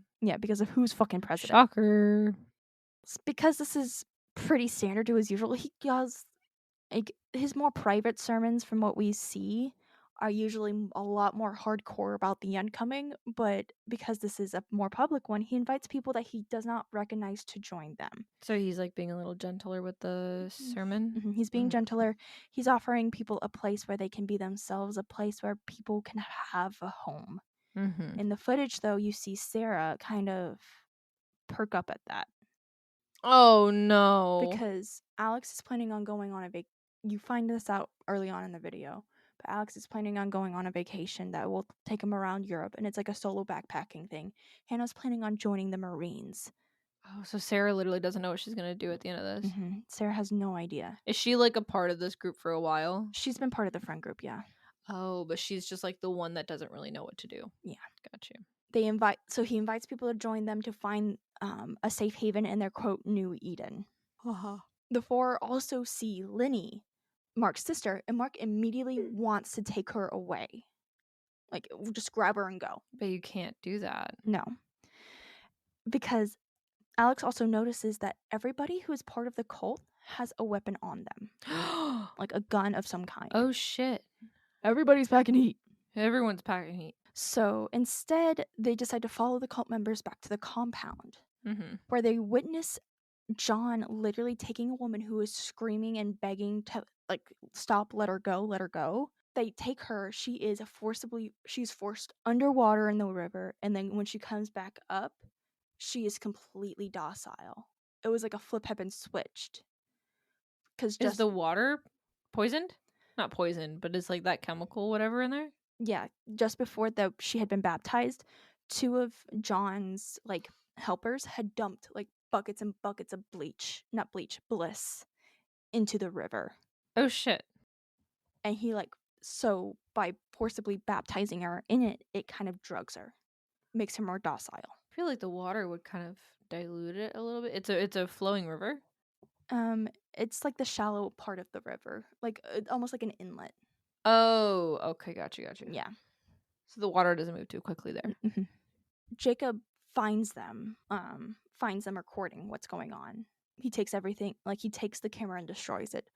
But Alex actually has like a hidden camera that he's been recording on since the sermon because cameras weren't allowed, so he just has the hidden camera on.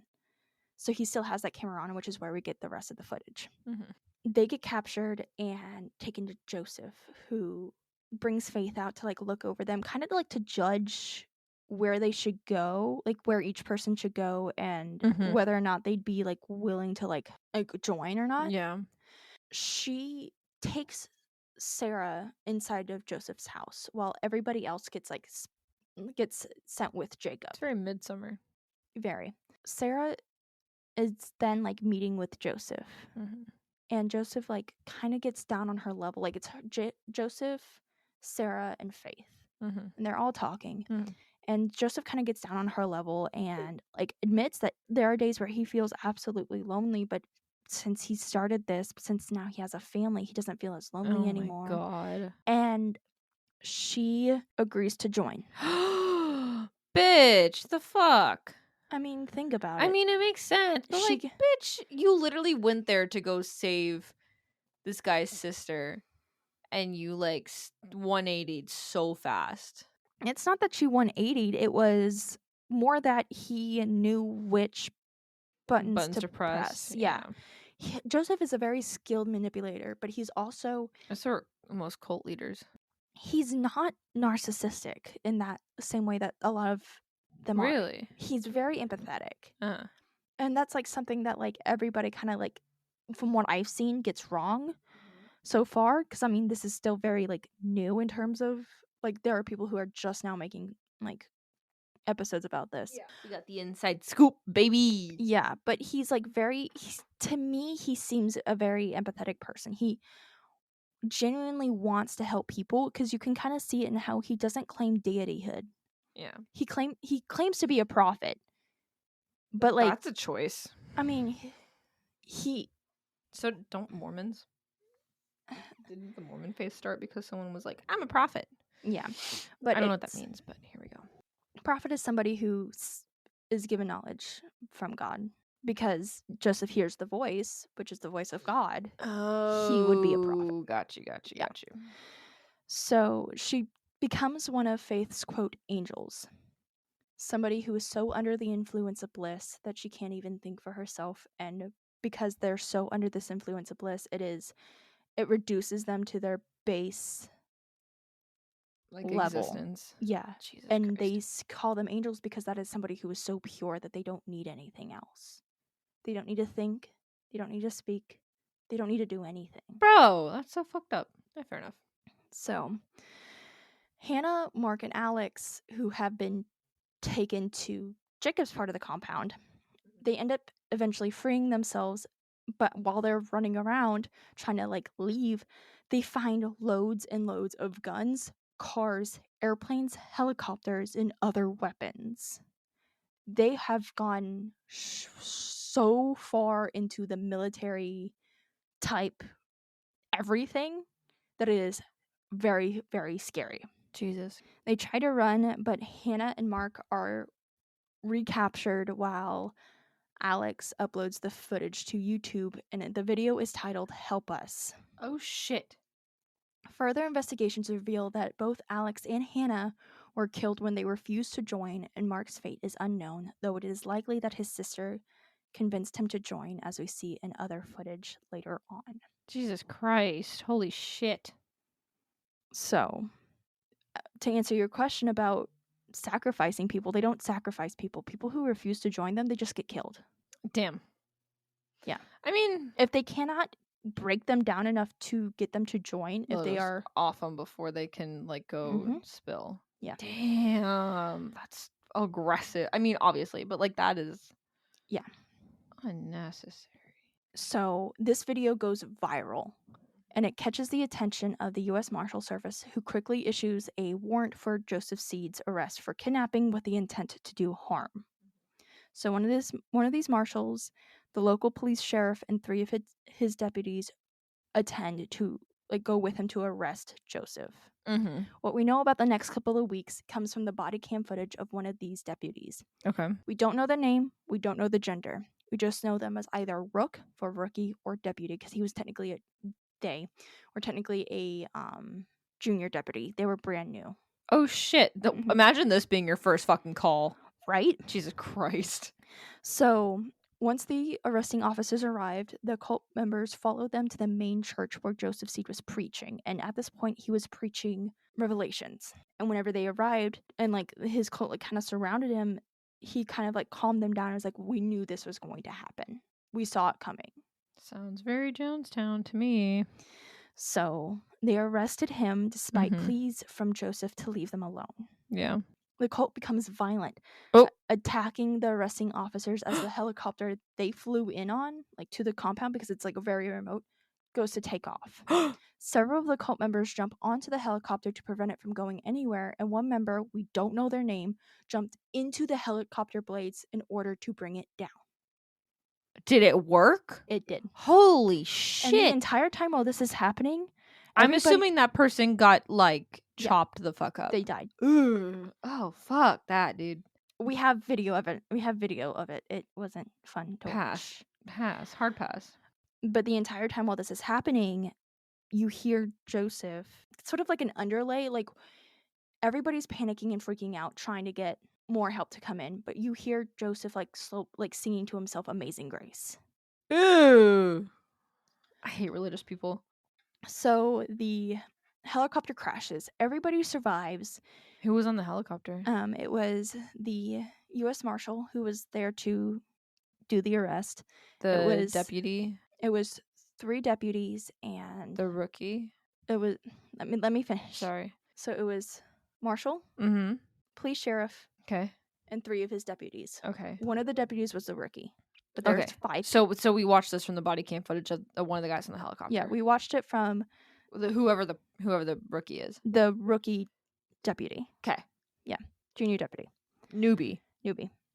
So everybody survives, but the lucky deputy and the marshal escape while Joseph announces that this was the beginning of the end.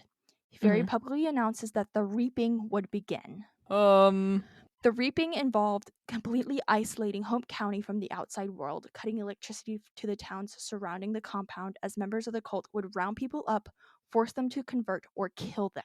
Holy shit.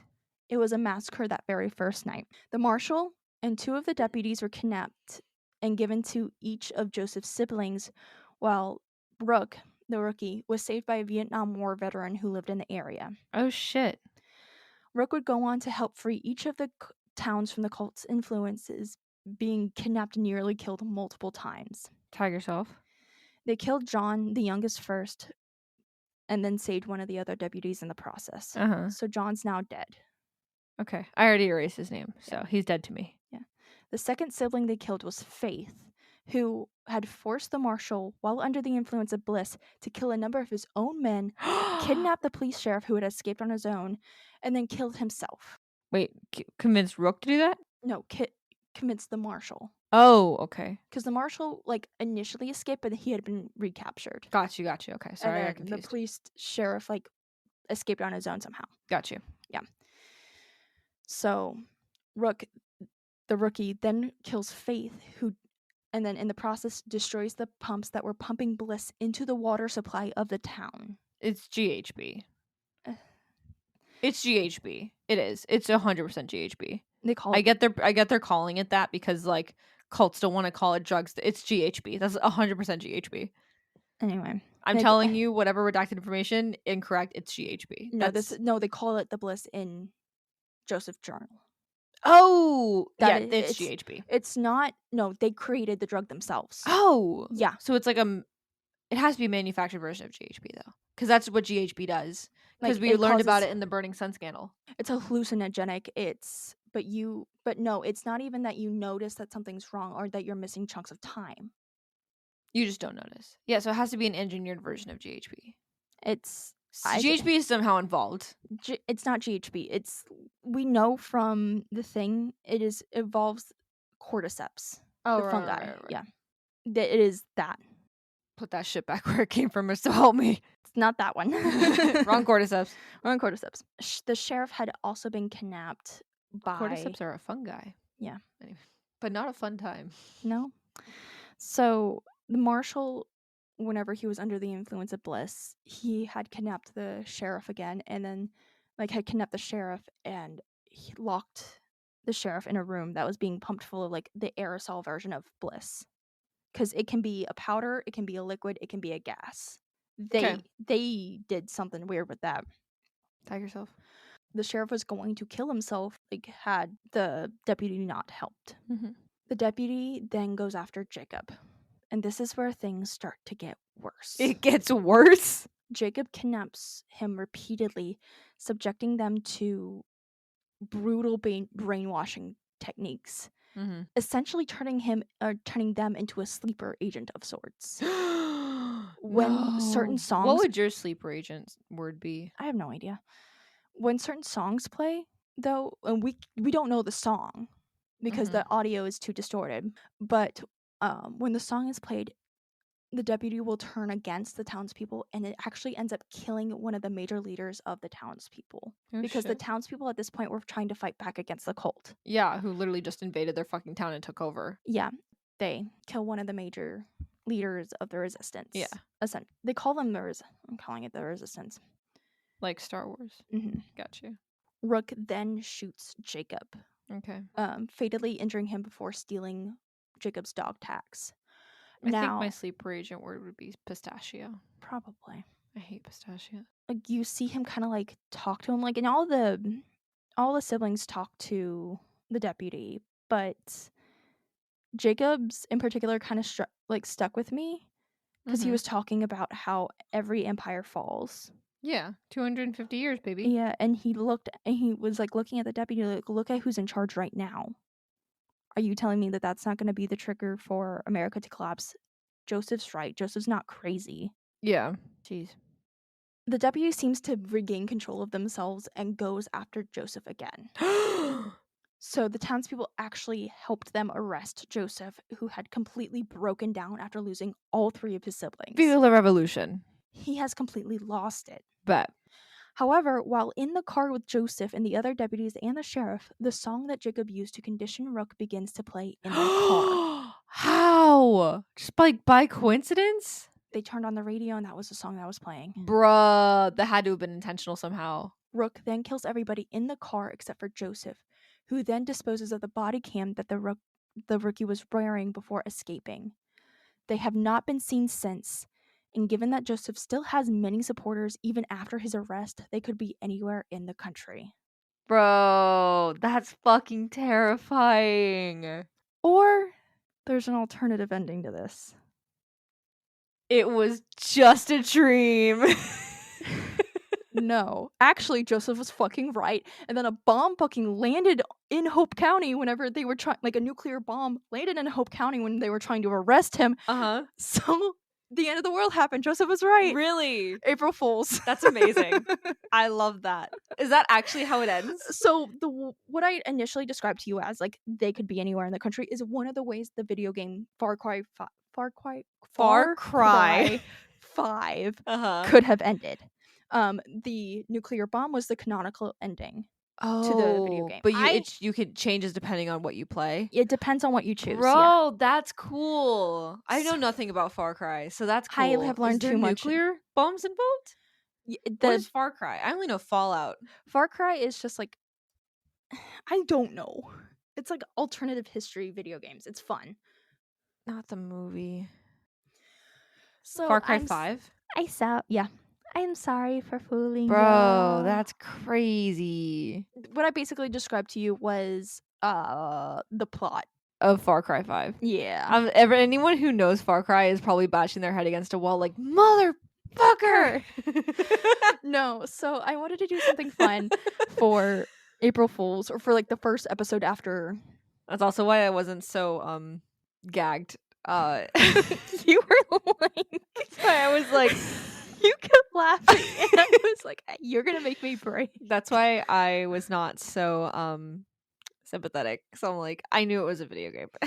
Yeah. So it's That's fucking crazy though. it looks like a fun game to play. I kind of It want to does. play. It does look really cool. I am just a Fallout person. That's it. Yeah. No, I wanted to do something like fun for April Fools because there's a podcast that I really look up to called Cult Podcast. They focus only on cults. They do like really compared to what I do, they do shallower deep dives. Yeah. Like not deep dives, but like you do shallow dives. And since the very beginning of their podcast, every like the week of April 1st or the first episode of April is an April Fool's thing. Ooh. Is that what we're And doing now? I didn't do an April Fool's story. it's okay if you didn't. I'll do my last episode as an April Fool's story. Yeah, I'll tell you about a cult in tell you about my favorite vault in Fallout. but so I wanted to do something that was I could play off as kind of serious, but also something that wasn't super Intense. intense. Yeah. Um That's crazy. So the canonical ending is the nuclear bomb dropping. Yeah. That's honestly awesome. I don't know the plot of Far Cry at all. I don't know what the like overarching story There is. isn't one as far as Or like I know. what the point of Far Cry is. I think it's just alternative history, honestly, if I'm not Oh, okay, cool. It's just like different things that you could do. But like I mentioned last week, these next few episodes are going to be lighter, at least on my end. Mhm. Things don't get serious again until like the last week of April. The episode that comes out April 26th. I'm sorry, I was staring at the calendar. That's when things kind of go back to serious mode for me. But I literally went, what can I do as like an April Fool's joke? And I went fictional cults, and this one was the first one to pop up. Ironically Amazing. enough, this one was the second April Fool's episode that Cult Podcast did. And I didn't know Really? like I had done like listening, like I had listened through and I had completely forgotten about this episode. Mhm. Because I hadn't done my every couple years or so I like go back to the very beginning of Cult Podcast and listen all the way through till I'm like all the way caught up again, and then I wait a couple more years to like rebuild that and Yeah. then I restart it. Uh-huh. That's how I listen to Cult Podcast. Fair enough. But I had completely forgotten about it, and then I was listening to it not the like I think it was on Sunday. Um as I was wrapping up my notes. Today is Monday, by the way. Today is April Fool's Day. Oh yeah. I think I was listening to it either Sunday or Saturday while I was wrapping up my notes, and the way that Armando, one of the hosts, tells it is it ends with the arrest and then the nuclear bomb drops, and he was like, "Oh my god, he was totally right." Because because that episode took place like not long after the video game itself came out. Mhm. So he like was telling it as like, this is like breaking news. You'll see about it like the next few days or the next few weeks all over social You media. can't just like drop a nuclear bomb and like no one know. Yeah. Like respectfully, you can barely drop a fucking you can't drop No, a but bomb. that's how he revealed that it was an April Fool's Oh. joke, was that he was like, "Oh my god, he was totally right," and then the bomb dropped and April Fools. Amazing. I love that. So I was like, "Okay, that's interesting." Like I'm yoink. no, because I at that point in time I had already wrapped up my notes and I already knew that I was Yeah. planning on ending it with like the idea that Joseph Seed and the deputy who you actually play as. I figured you played as Rookie because you were like, we don't know the gender, and I'm like, that has to be It's the plague. OP. Yeah. Because here's the thing, though, that character is actually different than the other Far Cry protagonists. Yeah. Yeah, because they all have like names and like names, genders, and ages. Far Cry 5, I think, is the first game in the series where you're playing, but you don't know anything about the character because you're meant to insert yourself into it. Oh. Because the idea is that the cult in and of itself is right. Both sides are technically right. Okay. These are people, like the cult is just people who want to try to rescue as many people who are going about it the extremely wrong way, but just try to protect as many people because they're building bunkers for the nuclear apocalypse. Like they are actively trying to help people in the very wrong way. Mm-hmm. And then you have the people of Hope County who just don't want these people on their land anymore. It's a very Rajneesh type situation. But I thought it was fun. I gave me something that wasn't so dire to do. especially after Narcos Satanicos, I needed a break. Yeah, that's fair, honestly. So, and I don't know what I'm gonna do next year, if I'm honest. I should probably start looking at that now so I can have ideas. But like for Far Cry 5, like they did a ton of promotion for it. The book that I was mentioning is called The Book of Joseph Seaton. That was like his little Yeah, Bible. you were talking about how like that book's like stupid expensive It's now. so fucking expensive because it was like a limited What's it called? edition. It was like the Book of Joseph, I think. You have to make sure it's Far Cry. I also It's have a PDF of it. yeah, I know. I found the somebody had like uploaded the entire thing to Wattpad, and that's how I read it. Thank you, internet citizen who did that. Then I also watched a really sped up version of the playthrough. Mm-hmm. Speaking of which, I have quotes. So in the beginning, whenever I first started listening to this, I was like, what are you Mythos, talking about quotes? I remember now. Mythos was overhearing it and like would just chime in randomly. I didn't get like a whole bunch of them written down because I don't remember the context for some of these. Yeah. So in the beginning when you go to arrest Joseph, Joseph says, "Take our faith," and Mythos goes, "Take our vape," and I'm like, "No, faith, faith." I had it sped up so like I can like understand why. I was half listening while I was doing my own work. Yeah, Actually, I was playing World of Warcraft. yeah, you That's were. my work. I was playing World of Warcraft. I was trying to get the adventurer's log uh companion pet for March. And then we had what are you doing? We got to get the fuck out of here, Mythos. Me. Okay. And then there was something I don't know what was said, but Mythos looks at me and goes, "That's not for you." And I'm like, I don't remember the context now because I forgot to write down the beginning part of the forgot to write down what preceded that, but it was just like it was very intense, like looking at me dead in my eyes. I was like, "That's not for you." And I'm like, I'm just trying to do my research, man. I don't know what you're talking about. I don't remember the context either. One thing that made you lose your mind though was when I know exactly was when John was like tattooing the player's sin into their skin because that's kind of his thing. And it's like he wakes up, he's like, "Stop moving. This is supposed to say wrath, not rat." And clearly it still makes Mythos lose it. Oh my god. Okay, you want to know why? Because the word wrath and the word rat are both said super often at my workplace in very different contexts. And putting them together is such a cursed combination. It's oh my god. It's great. Oh my god. That's So those so are my funny. quotes that I managed to write down. I have a couple of the ones from when we watched Anastasia, Oh my the god. animated Do you movie. actually? I think I still have them Oh my saved. god. I don't know where though. I wish we could do those like how like YMS does like movie companions where he like records him watching the movie, just like the audio, and you just play it along with the movie as it's going. I We wish we should. did that because I say some of the funniest shit you'll ever hear. We should. We totally should. Oh my god. That'll be a fun like Supposed to say side thing. rat, not rat. Oh Please get it god, together. it's so funny. Oh my god. Out of context, it's great. Yeah. Alrighty. So, do you want to take a quick break before we dive into your case? I gotta go potty. We're back. We're back. Okay, so before I start talking about what I'm going to talk about, I'm actually going to talk about what you guys are talking about. Oh no. I don't like the way you said that. I'm going to talk about I'm going to read the opinions, the comments of some people online. And when you think that I'm done, I will be halfway through. I don't like this. I'm scared.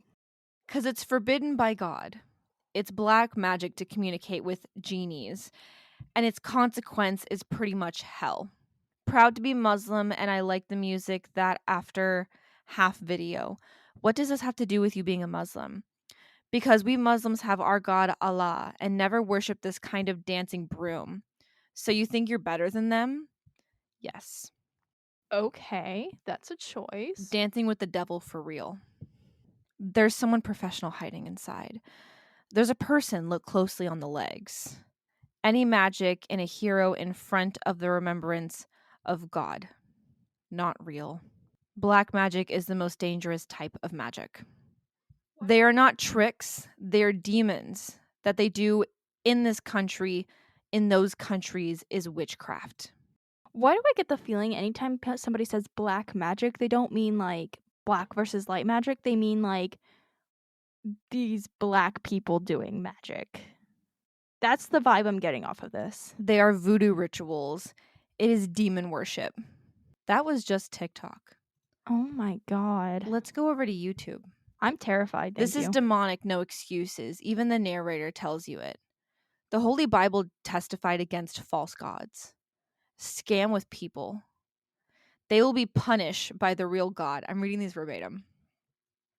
Yes, finally, it's fake. Why can't we just leave their beliefs alone? This country's been stripped enough. Because it's demonic, evil, deceptive. That is why. That's your opinion, and it's not your job to judge. It's not my opinion. I'm not judging. Seek the light. It's demonic. Demonic scam. This person is trying to explain why something a way they don't even understand with human means because they can't physically wrap their mind around spirits. Spirits has existed before. We have God is a spirit. He is the Bible called him the father of spirits. So if God is the father of spears, what do you think these are? These are the rogue ones that they decided to do their own thing and got punished. It's not mystery voodoo is the religion of worship jinns. Jinns do these dances to convince that it's worth being worshipped, but in reality, only Allah is worthy of worship. He is the creator of all things, and to him all things return. These are the comments under one video on TikTok and one video on YouTube. Today, I'm going to be talking about the Jola people of West Africa and specifically the Kumpo. So, let's get into it. I think I actually hate Christians and any Abrahamic religion based thing. Thank you very much.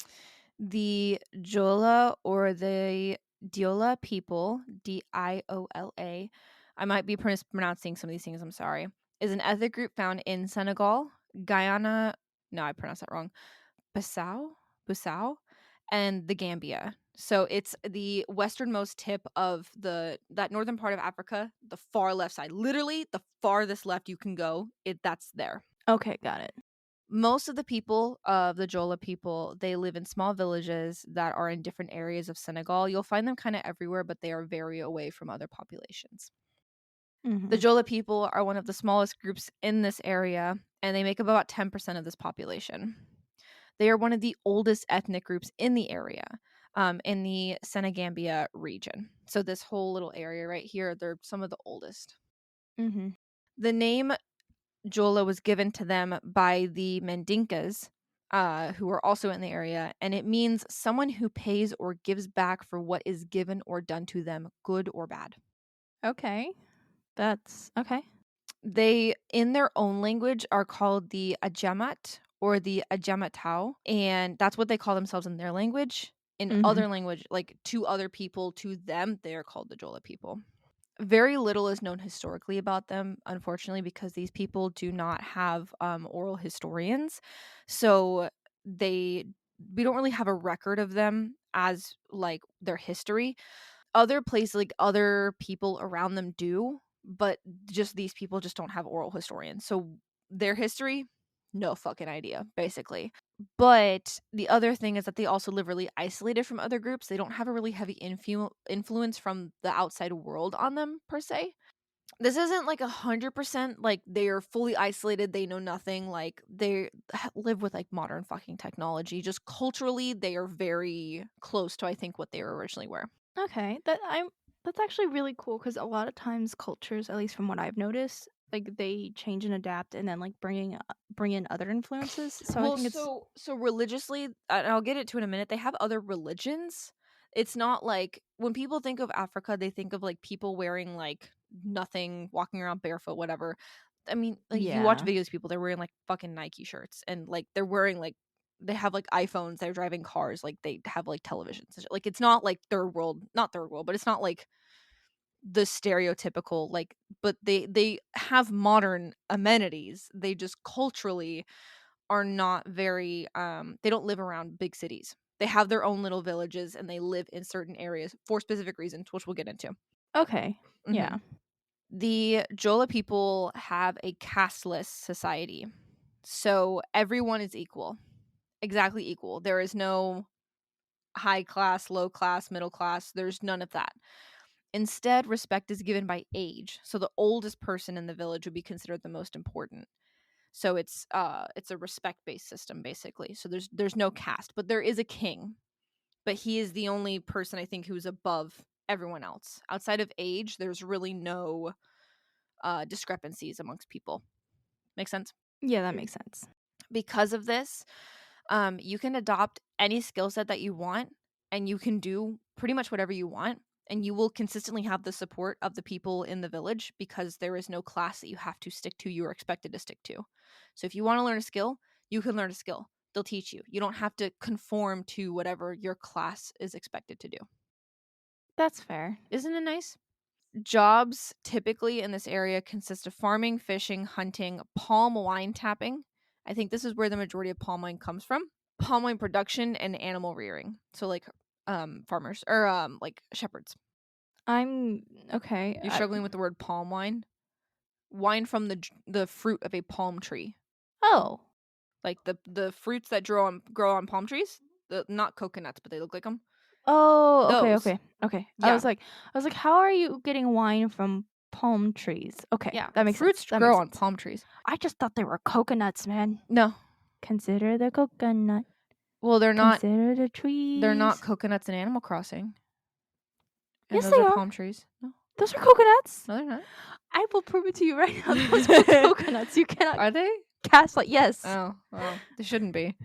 I don't think coconuts grow on palm trees. Do coconuts grow on palm trees? They They grow on coconut trees. I thought those were palm trees. I could be wrong about them being palm trees, but I could have sworn that those the things we have to do on the podcast.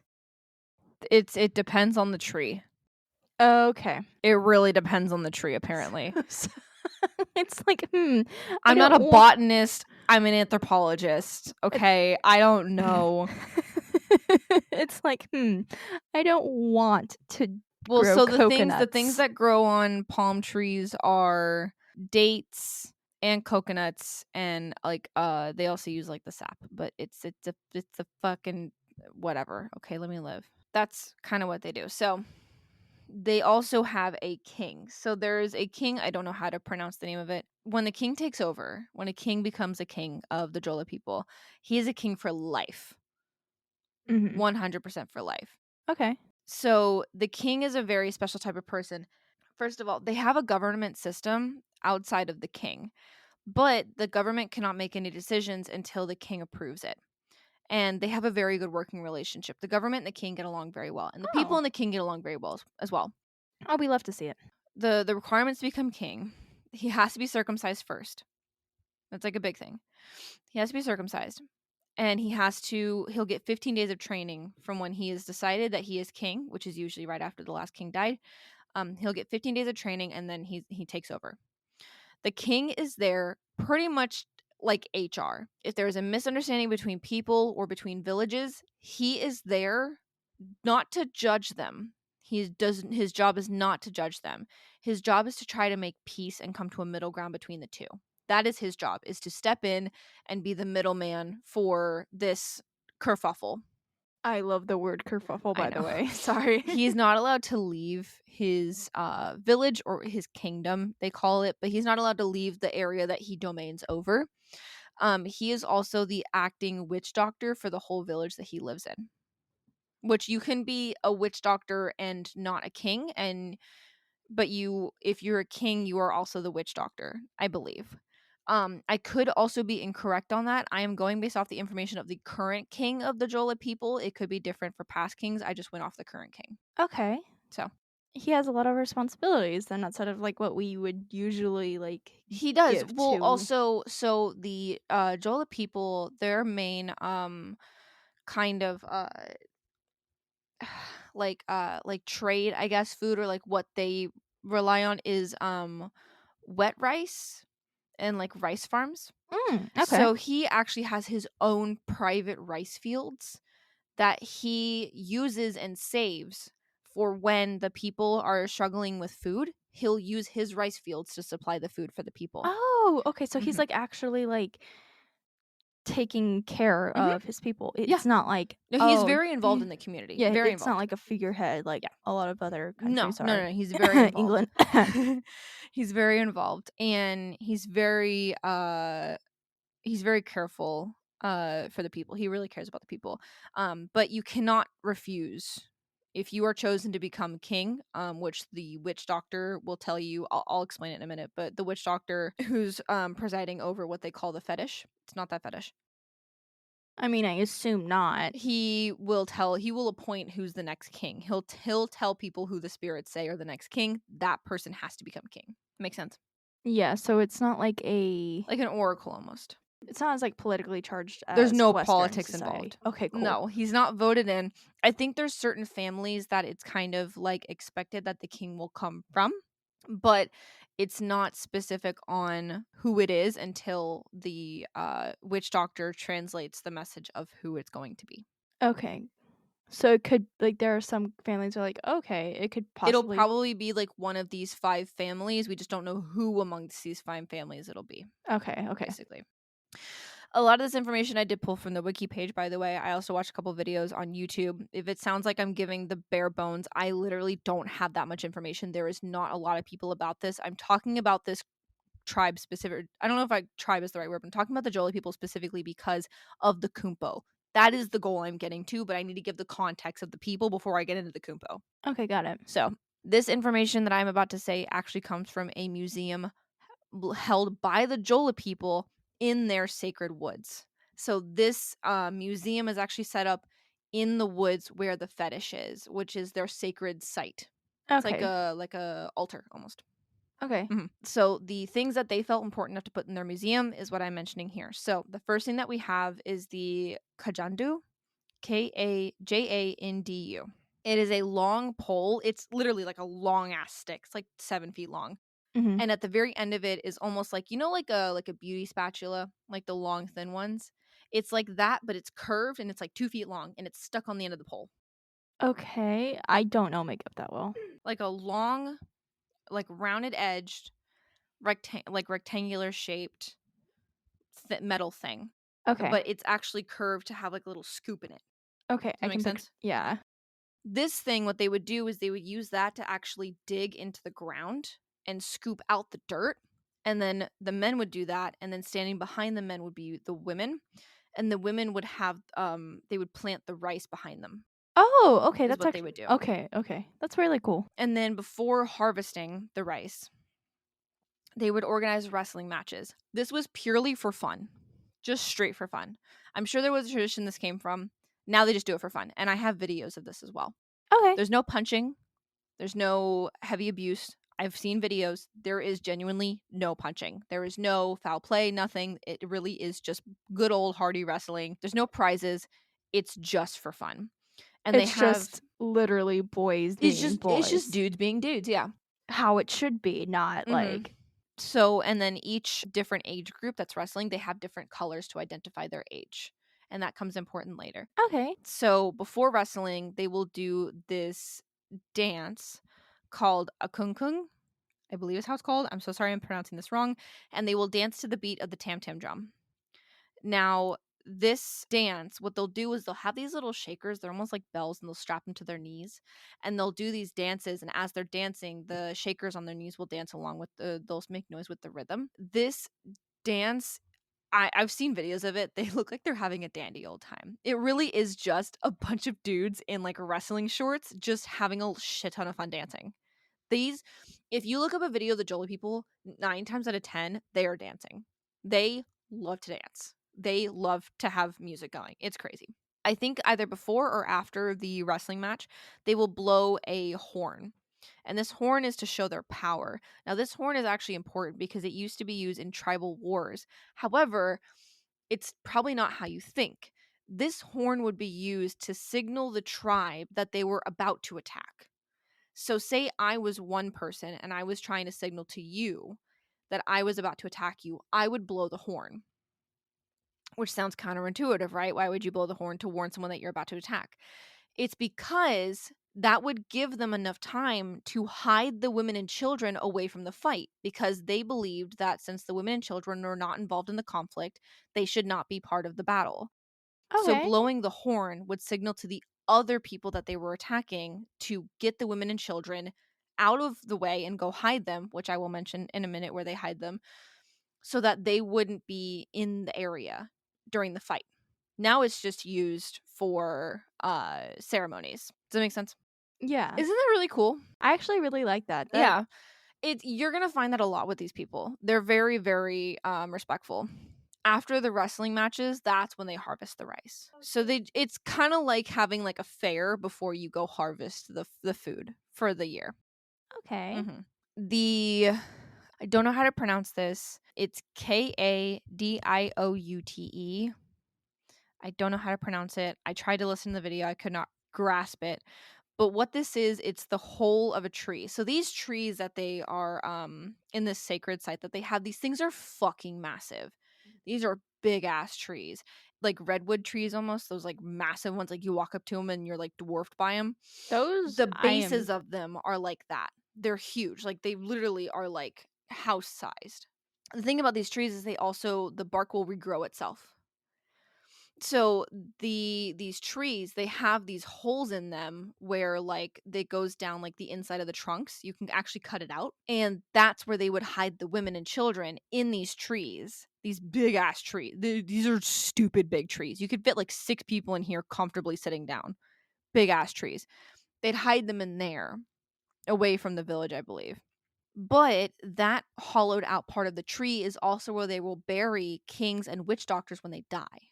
So it's a sacred part of the land. okay.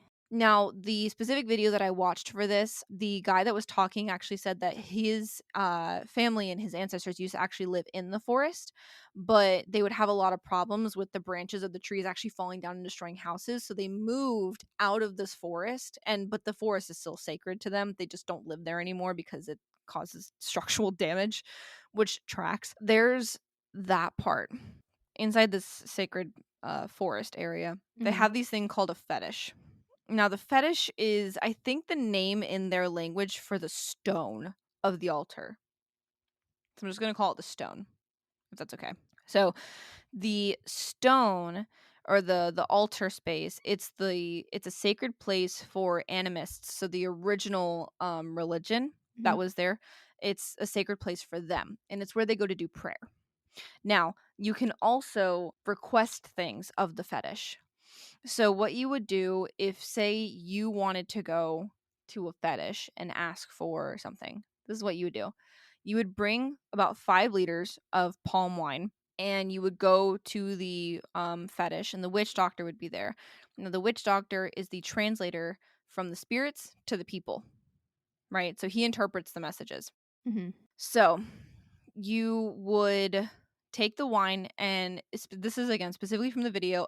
It might vary fetish to fetish, but you take the wine and you pour it into the seashells that are sitting on top of the fetish stone, and then you would pour some on the stone itself. That's kind of the offering that you would do. Once you've done that, you would tell the stone why you're there, what you want to gain. And the spirits would answer, and the witch doctor would translate for you, telling you what's going to happen or what needs to be done or whatever. Now, if the stone tells you something and the prediction that it makes comes true, then you are required to repay. If the stone predicts something and nothing happens, then you don't have to pay it. Does that make sense? Yeah, so it's like a I go to the stone and I say, "Hey, I would like my house to be built by the end of the month." And the fetish says, "Your house will be built by the end of the month." And then I go home and my house is built in 2 months instead. I do not have to pay the fetish back. But say something happens and we get more people on, or something happens and my house is finished by the end of the month. then I am required to go back and pay the fetish because its prediction, its influence came true. Yeah, so it's like, if it doesn't come true, You're off the hook. Man, I wish my student loans were like that. Right? If I don't use this, I don't have to pay it back, right? No, literally. So, what you would then do is you would return with an animal sacrifice. So you could do anything from like as small as like a chicken or a bird all the way up to a cow, which is like the biggest fucking thing. Now, I know people are going to hear animal sacrifices and they're going to lose their fucking mind. You put out cookies for Santa, okay? People put out food on their ofrenda for their family, okay? And we literally just did a series on people who did actual human sacrifice. Yeah. And like So it was brought up heavily that people who participated in animal sacrifices weren't always doing it for. and you want to sit here and say about the sacrifice of the lamb and whatnot, if you're a Christian, whatever, you can fucking get over it, okay? So animal sacrifice just means you are killing something in the honor of something else. Mhm. We're gonna get into it. It's not like you're just ruthlessly killing an animal for no reason, okay? It ends up benefiting the people. So you could just fucking bear with me for 2 seconds, okay? So you bring the animal to the altar. Mhm. Now, depending on what the ask was, that's going to correspond to the size of the sacrifice you would need to bring. I was So, going to ask about that yeah. because So there are say, some things that, yeah, especially in, sorry, I keep going off, but like in Palamayombe and Santeria, if certain things require it would larger make sense sacrifices. considering it probably came from a similar region. Yeah. Where did it come from? Palamayombe? Palamayombe came from an African tribe, I believe, in the African Congo specifically. It's the Mayombe tribe. I think the African Congo is like on the other side though. Like if this tribe is on the far side, it's on the other side. Mm-hmm. Yeah, it's on the Congo. I don't know where the Congo River is. Okay, yeah. So it is definitely in a very different area. So yes, it's a different area. But it's probably gonna have similar ish origins. So so you ask for something really small, you bring a small animal. You ask for something really big, you bring a big animal, right? Now if you bring a big animal like a cow or something like that, it's not just a one person thing. Because if you're bringing something that big, then you obviously asked for something that big. It probably affects all of the people in the village. Or I'm just gonna say town. So you're gonna bring this cow to celebrate, right? You're gonna bring this cow to the stone. Now, when you do that, the whole village shows up. It's a party. It's literally a fucking party. It's a celebration, basically. That you asked for this and it came true. Now you party. Now, what they do, only the blood of the animal is given to the stone. It's the only thing that they need. The only other thing that's required is one bone from the animal that was offered up is hung above the stone. Mm-hmm. So if you go to a stone and you see a bunch of different bones, those are bones of successful predictions. Oh. Mm-hmm. So it's like Then, a visual representation. yes, then the meat of the cow is evenly split up amongst everyone who arrived at the party. Okay. So they basically just go and be like, the blood of Christ, the body of Christ. No, it's they share it amongst the people and it's split up evenly amongst everyone who arrives. That's how the fetish works. Okay. You'll That makes have the sense. witch doctor there, he will work there. Now, the fetish isn't just for it's they vary. So there's different ones for asking for rain. There's different ones for women who are expecting to be pregnant, who want to get pregnant. There's different ones for different things. So you're not going to go to the same fetish for everything. You're going to go to different fetishes depending on what you're looking to get. And now here's the thing. If you ask the fetish for something and you get it and you don't pay it back, it will fucking come for you. Okay. You will either be in a terrible accident or it will haunt your dreams forever. Isn't that crazy? Maybe we don't need this. Maybe I'm okay with what I have and I don't need to bring in any outside Yeah. help of the spiritual nature. Thank you Well, for the offer though. well, as long as you pay it back, Okay, you're yeah, that's fair. fine. That's the only thing. As long as you pay it back, which makes sense. If it gives you something and you don't pay it back, it's your fucking fault. Yeah, it's very much like a Mm-hmm. I feel like that's pretty standard across the board, though, when it comes to certain spiritual things. Yeah. I could be Yeah, like, if very wrong, though. you it's a balance. Yeah. So witch doctors are kind of chosen similar to kings, where there's a family of, you have to come from a family of witch doctors. You can't just like randomly like birth a witch doctor. Okay. They come from a set family, and it's typically the oldest son is the next witch doctor in line. But I think it's similar to like when the witch doctor dies, the next one is appointed, or the oldest son of a family, he will take over. So you Okay. can have a witch doctor and you can have a king, and they can be separate. Every king is a witch doctor, but not every witch doctor is a king, I believe. Oh, okay, Again, got I it. could be just going based off of the current king. Yes, so then that witch doctor will also appoint the next king based off of the fetish. So the fetish will tell him who the next king is going to be. And that one is a very specific one, too, I so it's assume so. I assume, or it could be like the village's fetish. If there's one that's just specific to the village, then they might just go to that one for village related issues. I mean, I would assume so. Like a city council, but it's the stone, basically. So, the palm wine. We're going to go back to the palm wine. So, how the fuck do they get the palm wine out of the supposed coconuts, right? Mhm. Do you want to take a wild guess how they get up these trees? I assume they shimmy. You seen Mulan? I was right. So instead of using, so you know how in Mulan she like flings the things around and they like tie around the tree? Mhm. It's similar, but instead it's a like almost like a hula hoop. And what they do is they'll put it around their waist and they'll lean back on it. And then they will put their feet up on the tree, and then they'll like climb their feet up a little bit, and then they'll lean forward and hook the hula hoop farther up the tree, and they'll do that all the way up. It's actually really sturdy. It also, That is so cool. I think it's decorated with like rope or something, which probably gives it more grip on the side of the tree. But what they'll do is they'll go up there, they'll pull down the fruit, and then they'll either ferment it and turn it into wine after a few days, or you can just drink it straight and it's just juice. I mean, that's kind of how most wine Yeah. starts, it's Is just juice. juice. And then when they go to drink the wine, what they will do is they'll use, it's almost like a ladle. It looks like you know those little like scooper things that you get like baby formula in, Mhm. or like protein powder? And baby formula was the first thing I went to. It looks like that, but the handle's way longer. And what they'll do is they'll take a ladle out, they'll pour one out for the homies, they'll pour one out for their ancestors on the crown, and then they'll pass around the ladle and they'll drink it together. So you'll find a lot in this. They're very community based people. I honestly wish we were more like that. I know. Other things that they showed off in their museum, I'm still on the museum, is these baskets that they would have. So I drew a picture of it. It's really hard to explain. So the women, they would carry the baskets of rice back, but they would carry them up on their heads. Mhm. The way that they would do this is, so you'd have a bowl, and you'd have the bottom of the bowl has like a little bit of an indent in the bottom of it, kind of like how like wine glasses have a little bit of an indent in the bottom. Not a lot, just a little bit. They would have these like padded like pillows, and the top part of the pillow would match, not pillow, it's like another section of the basket. Mhm. It'll match the curve of the pillow, or the curve of the bottom of the basket, and then the top, under part of the pillow, I'm going to keep calling it, matches the curvature of the head. Oh, And so that's how they would balance it on their heads. And like oh. even the men in the museum couldn't fucking do it, but well, some of them could, some of them couldn't.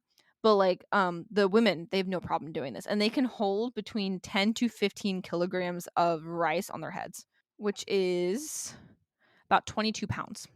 I am very impressed and very scared. 22 to 33 pounds. So we'll just say 20 to 30 pounds of rice on their head, and they can balance that back to the village. No hands, with a baby strapped to their back.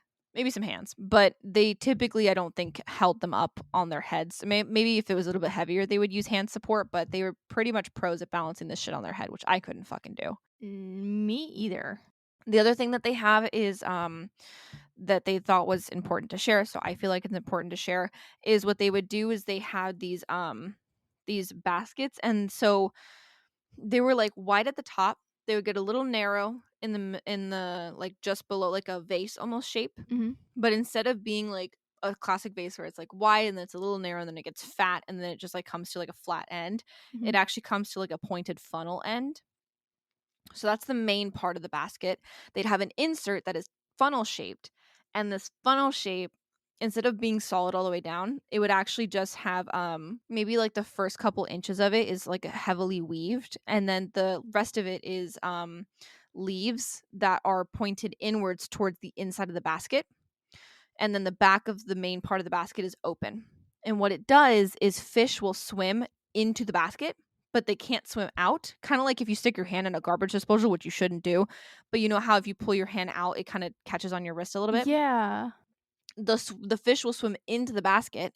They can't swim out of the basket, so they have to swim farther down into that funnel. And I think that funnel would end up going into a net, and that's how they would catch the fish. Oh, that's so smart. So Oh, I'm I assuming love they would that. probably put it downriver, or they would put it somewhere where the fish frequently swim, thinking it's like a hidey hole or something, because fish tend to swim in like the coral and whatnot.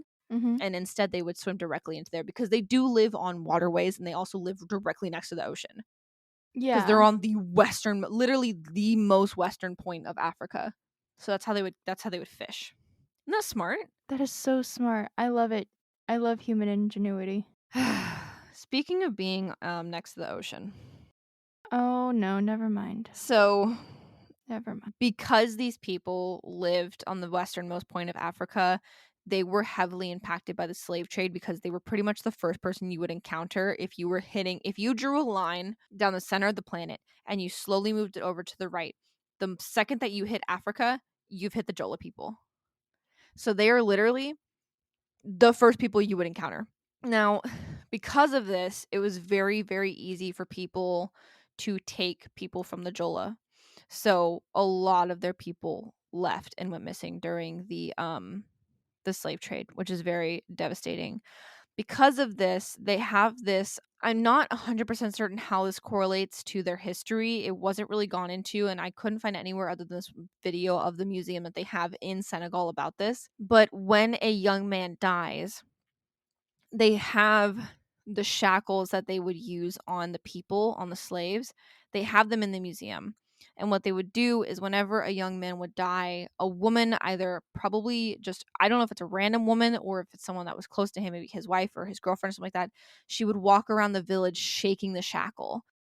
And people who were at the museum with the people who were filming this video said that when they were growing up, people would know immediately what that sound was.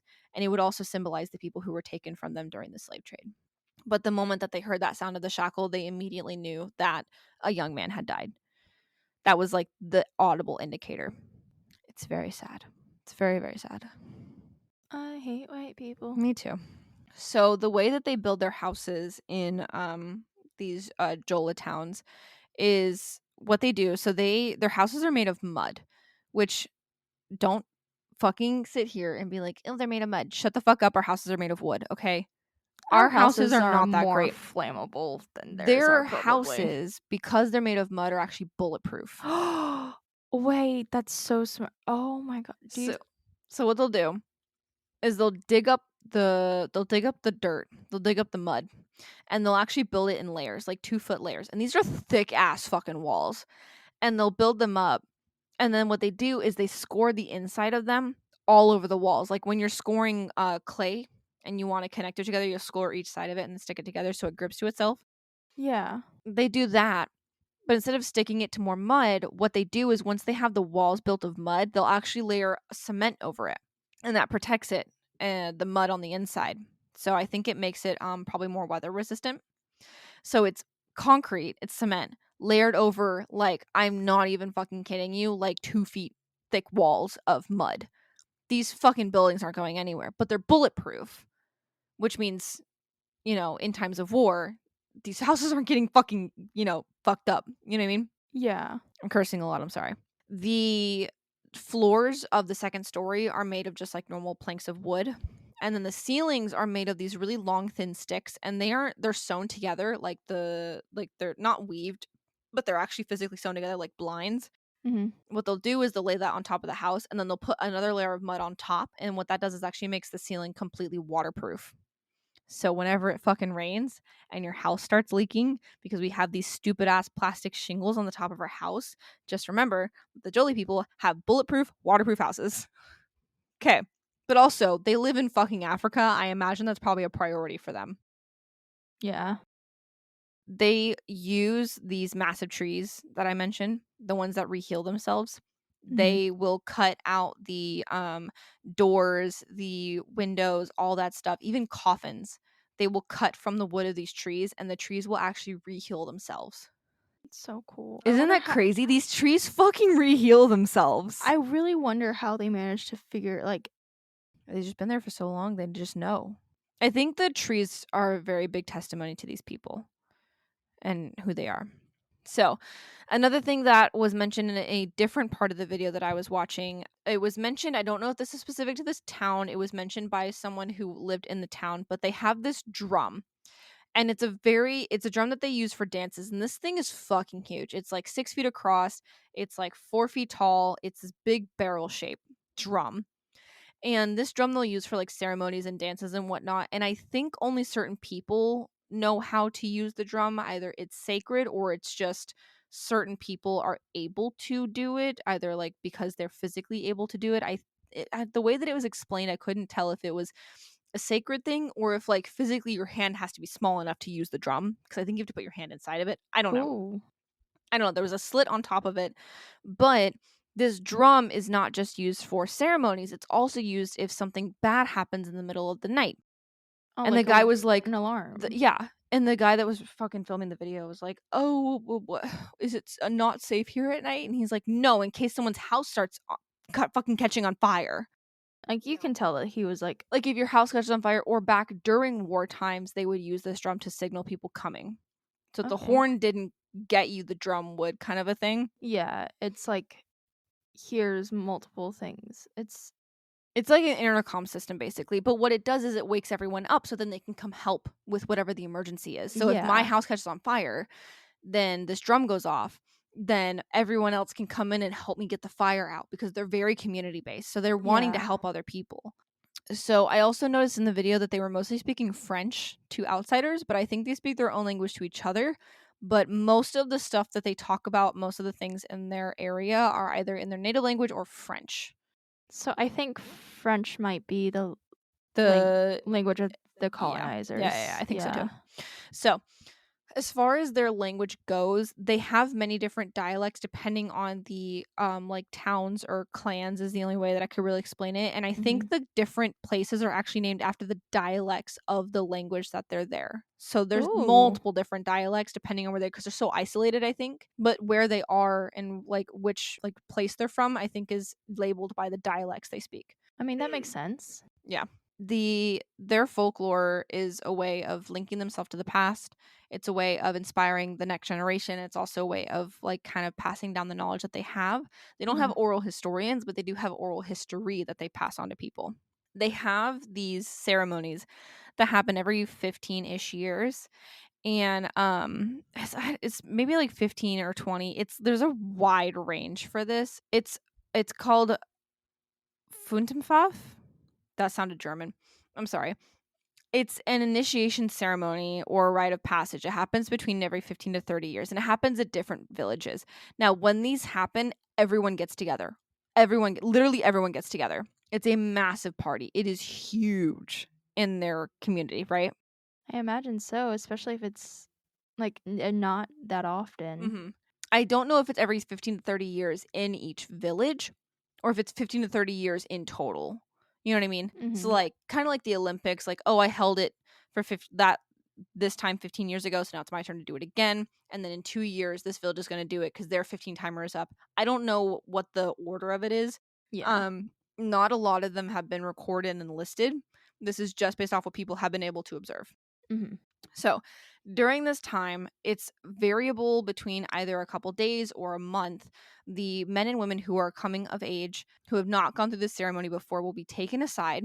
They are taught respect. They are taught the values of the people and social norms and the things that are believed to make them a better person. Mhm. Once that time is up, it is believed that the men and women, or the girls and boys, transform into men and women. That is when they are societally considered to be of age and have passed the rite of passage, when they have gone through this basically like moral boot camp of how to be a good person and to help your community. Mhm. I feel like a lot more people need that. Yeah, no shit. Here are some of the common sayings or beliefs of the Jola people. So the first thing is, no matter how long a log of a tree stays in the water, it can never become a crocodile. And this means that if you come to a Jola village as an outsider, no matter how long you stay, you will never be a Jola. Oh, You have yeah, to that's be fair. born a Jola and you have to live their customs to the fullest. They welcome outsiders, but you can't just show up, hang out for a couple months with your hippie whatever, and then be like, oh, I'm one of the Jola people. They are very, very focused on you have to, from birth, be one of us to really understand what it means to be a Jola. Which is understandable. I wonder if somebody, like, comes in and they end up marrying into the community. I wonder if that outsider, not necessarily I outsider. don't think that's common. They will still not be a Jola.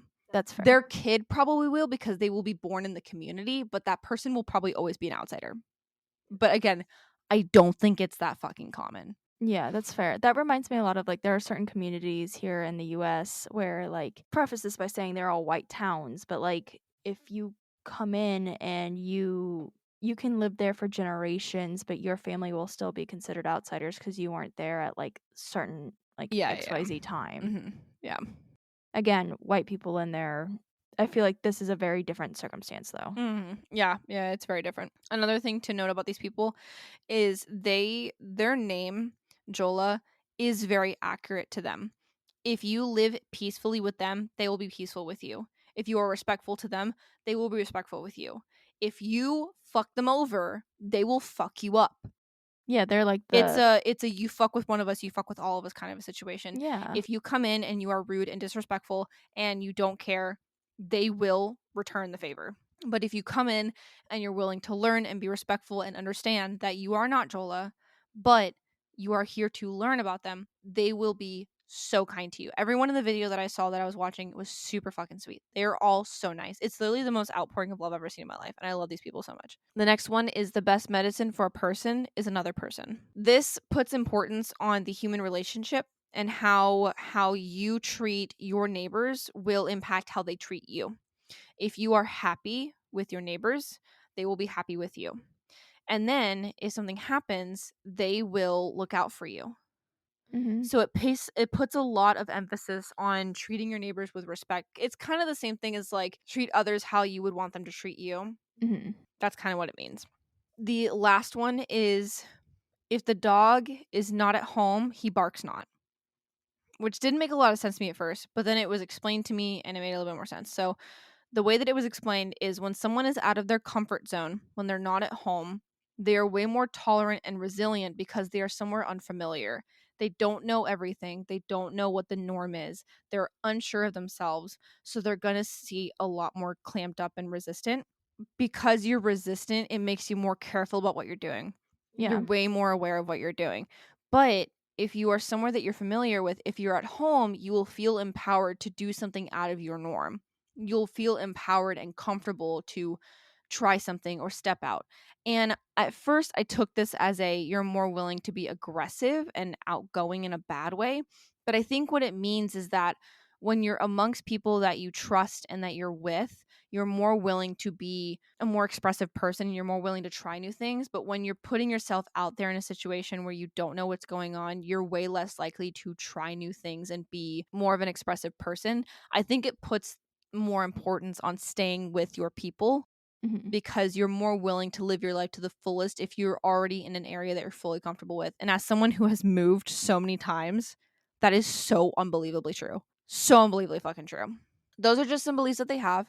Religion wise, they are 95% Muslim, which is hilarious given some of the fucking comments that, were going on. That you read in the beginning. Yes.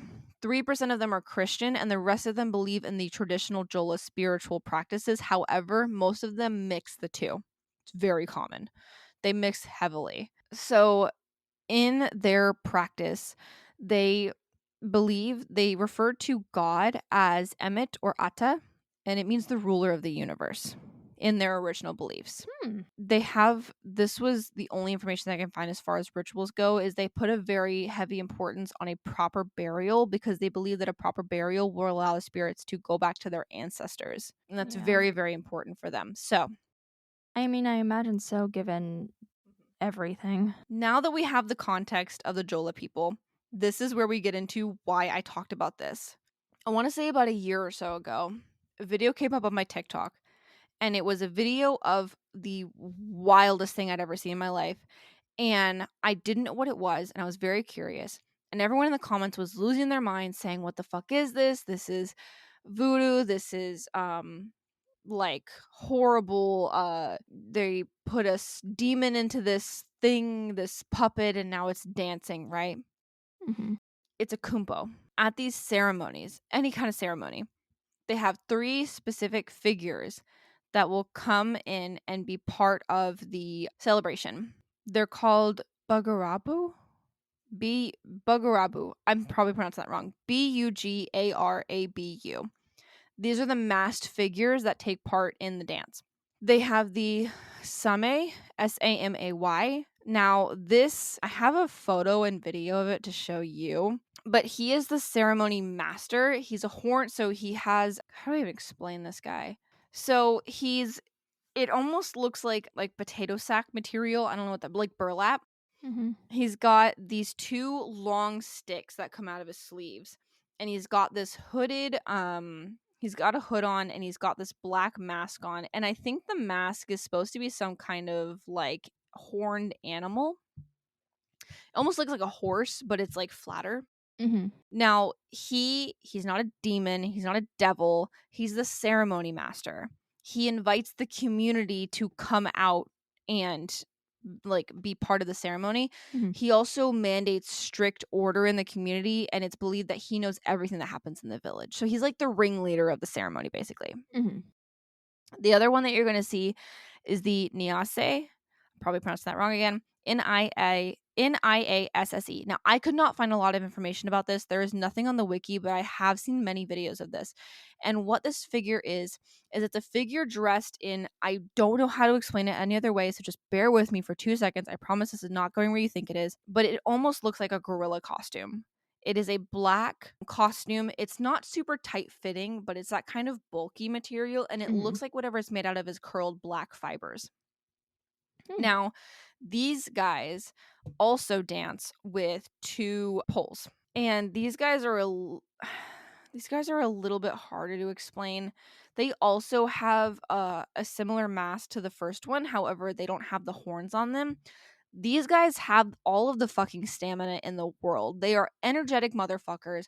You see them and like it's immediately hype time. We don't know what he does or why he's there. I think he's just there for vibes alone. He's just jazzed the fuck out. He's so fun. I'm going to show you a video of him. I'm going to send you the link that I have. Mm-hmm. This guy, crazy. Absolutely crazy. Bonkers even. I'm going to tell you what part to go to so that you can kind of see him in motion. Okay, so I'm going to send you this video. I want you to skip to 306. So I want you to watch this video. I want you to go to 306. My feet hurt watching this video. He's very big. He's got a lot going on. And there's other ones that look Okay. very different from this. This is just one of the ones. There's other ones that are the outfits are way closer to or like less bulky, but there's a lot going on. He's My very body hurts jazzed out. just watching him. Yeah, he's got a lot going on. You can skip if you want to about 435 and just watch this guy go ham. I mean, he really is just bopping it up. And you have to imagine at the background of this, you probably can't hear it, but there is so much music going on. Everyone's cheering. You can see people dancing around him. I mean, he really is just there bringing up the vibes. Yeah. That's I can like see some of the kids like jumping in and dancing. That's oh wow. I'm going to send you this guy. So that one that I just sent you is the Niase. Mm-hmm. This is the Samai. No, it's an ad. Should immediately take you to him at like 107. And you can see him dancing too. Now his dancing, his leg work is very similar to the black figure Mm-hmm. that I'm used to seeing, but I didn't get him this time. I didn't find a good video of him just bugging out. There is a lot of legwork going on here. They have so much goddamn energy. It's ridiculous. Honestly, I wish we had, like, certain things that had, like, that required this much energy. If 'Cause you want to put your headphone in, you can actually hear how jazzed they are. You can hear all the yelling and all the music. There's a lot. Like I can hear it, and I don't even have headphones on. I just know. Oh, wow. Mm-hmm. That's really impressive. Right? The star of the show, the Kumpo, that started this whole research. The Kumpo is a figure dressed entirely in palm leaves, and he has a spear that comes out of the top of his head. Mhm. Now, at the very beginning of the ceremony, a young woman, she will tie a colored flag to the middle or base of the spear. It really depends. Now, she'll dance with him sometimes, or sometimes the Kumpo will dance by itself. The Kumpo speaks in a secret language and communicates through interpreters who are usually circling him, who then communicate with the audience. Now, he encourages people to act good in the village and participate in the community. Reminds me of St. Nicholas a little bit. A little bit, yeah. Now, it's not considered a person, it's considered a ghost. And it's strongly associated with the sacred woods that they have where the fetish is. Yeah. Now, it is considered taboo to question the real identity of the Kumpo, and it is forbidden to touch the Kumpo or try to look inside of the palm leaves. You'll understand why when you see it. He defends himself by sticking the pole in the ground and making super intense gestures. Now, it's going to sound weird. I know this sounds weird. I'm going to show you the Kumpo. I'm going to post a screen recording of the Kumpo video to YouTube. I need you to see how fucking insane this is.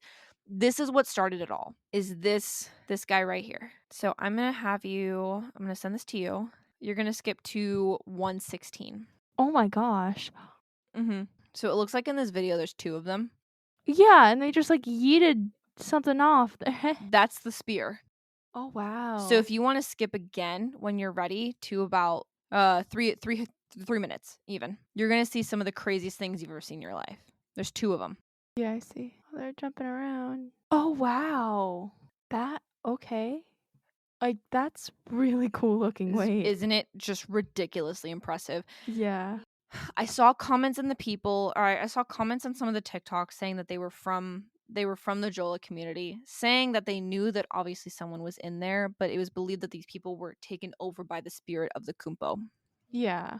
It is taboo to question the identity of the Kumpo. A lot of people in the comments, if you look up any videos, people, they're going to sit here and say, "Oh, I can see the legs. Well, look at this timestamp. I can see their feet." Yeah, no shit. The point is it's a ceremony. Yeah. It's what they believe. Now, at the end of the ceremony, the Kumpo will return back to the forest. It'll walk back into the woods. So you literally never see them. Yeah. Now, here is my hypothesis for what I think is going on with the Kumpo. This is not me trying to say this is fake. I believe this for them.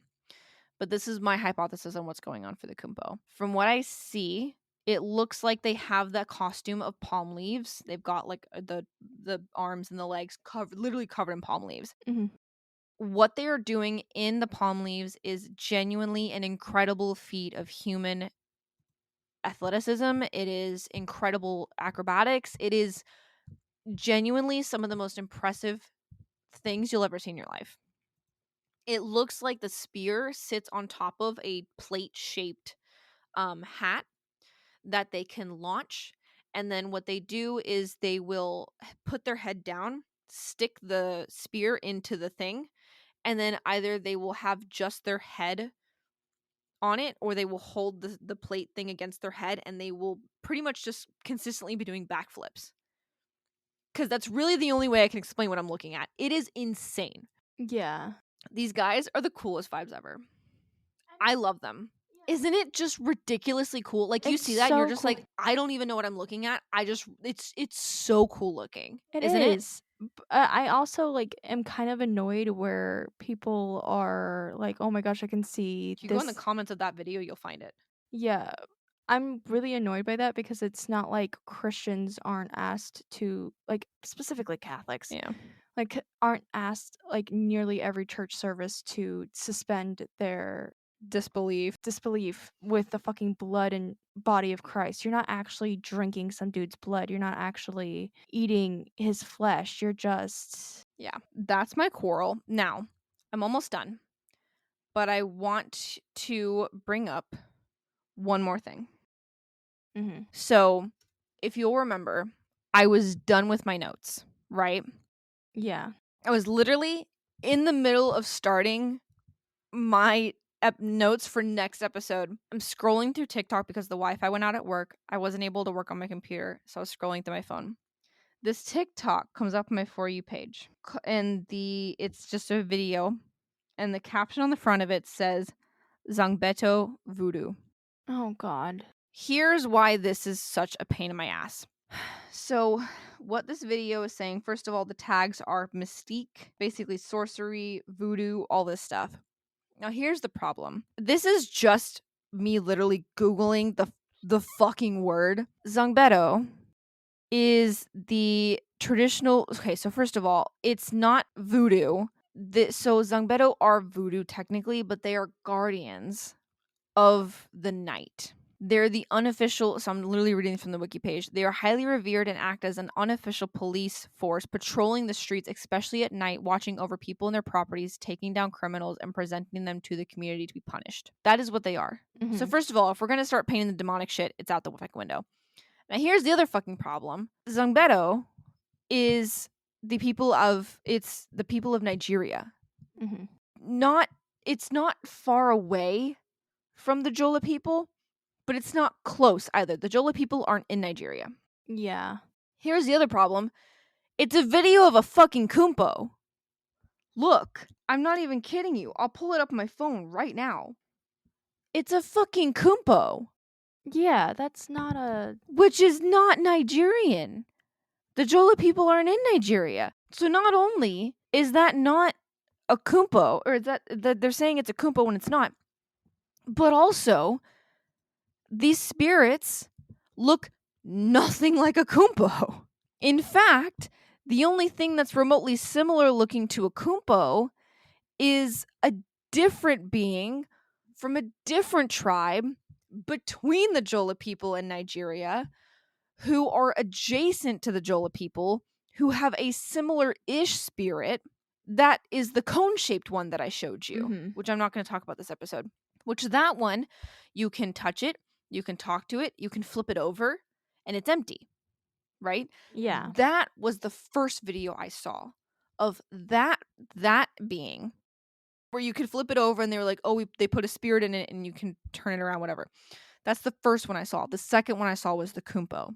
That's the one I got fascinated in. So you have people using the wrong word for the wrong being over a video that has nothing to do with the original word. It's ridiculous. How much you want to bet that was posted by a Christian person? No, you want to know what it was posted by? It was posted by one of those stupid TikToks account that posts random fucking clips that have nothing to do with anything going on. Jesus Christ, I hate people like that.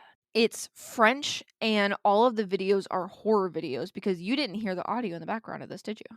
So other videos are of a djinn. I'm just going off the TikTok page. Real poltergeist. Are you serious?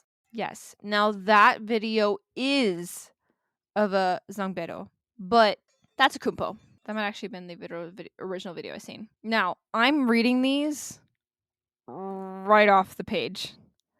This is real Kumpo. This is the video I literally just found. Okay.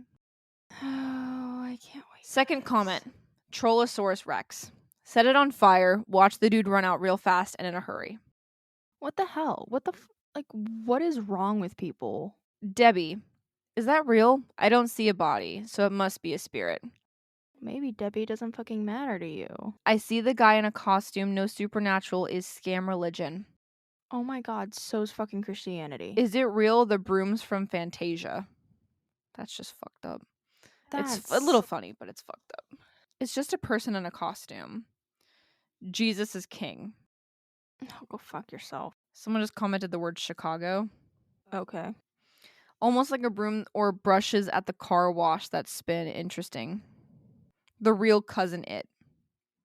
Yep, that's real. Don't believe. That's crazy. A little gas and a lighter will take care of that bush. Just as real as all the other religions. Tackle it, but a dude will come running out of it. Serious. I don't understand what is up with people and their God. That is just so cruel for no goddamn. Demons. It's not a person, it's demons dancing. That's why it's called voodoo. No, it's two completely different things, you uneducated fuck. Sorry. I mean, to be fair, I had no idea what these were, like, not like an hour or so ago, but literally just a little bit of research goes so far in educating yourself. Not like, Mm-hmm. Well, the thing is, it took me like a while to even find what the fuck this was. probably because of shit like And someone else in the this. comments is saying that this is a Zingbeta, and it's saying that they're traditional voodoo night watchmen over an area, but this is a video of a Kumpo. Oh my god. Okay, anyway. Kumpos are specific to the Jola people, by the way. Yeah, it's from what I understand. And these guys, these three masked figures, they show up for different ceremonies. They'll show up for the initiation ceremony. They'll probably show up for the offerings to the fetish. They'll most likely show up for funerals. They show up for ceremonies. They're there to get people hyped for the ceremony. That's what they do. Yeah. And it's just, it makes me so frustrated. It makes me frustrated, one, that we don't know more about these people, because they genuinely seem absolutely incredible, and they're some of the nicest people I think you'll ever meet in your life. But what frustrates me more is Like, as long that, as you're respectful, they're nice, but I have a yeah, what frustrates me more is the amount of comments under every single video, either trying to discredit what's going on there, or saying that that it's demons. It's the same thing as commenting under it's the same thing as commenting other, like, a video of like a Catholic mass and being like, that's just grape juice. Look, I can see the Welch's bottle in the background. Oh, That's yeah. just a cracker. No, but if It's you just a were room full of crackers. That was It's good. it's just a Ritz cracker. Look, I can see it. Oh, I don't believe it. That's cannibalism. That's basically what you guys are saying to these people. You can't let your own religion fucking go for 2 seconds, No, and because that's the it's not thing. just, it's not demons. It's someone else's religion. And No, I'm sorry, I keep cutting you off. I'm so sorry. Give me 2 fucking seconds. I love you. Please let me just 2 seconds, okay? Because I've been sitting on this for like 2 weeks. Thanks. It drives me absolutely crazy that people have to consistently view things from a Christian mindset. As someone who is not a Christian and does not understand the Christian mindset, I don't fucking understand it. Why does everything have to be from the viewpoint of Christianity? What is the end goal here? Like, why does everything have to be centered around this one religion? Because I'm gonna be so fucking real, I don't give a shit. I don't give a shit about Christianity. I don't give a shit about your point of view. I don't give a shit about the demons. I don't give a shit about the God and the Abraham and the Isaac and the killing of your kids. I don't care about the lion and the lamb and the gay pride jacket. I don't give a shit. I don't care. I don't care. I don't give it. I literally couldn't fucking care less. And the fact that consistently people are going online and sitting here talking about my one true God this, and my space daddy this, and my sky dad said this, and you can't come over because sky daddy said that your religion is wrong. Shut the fuck up. Genuinely, with all of the love that I have in my heart, shut up. Because no one cares. No one cares that much.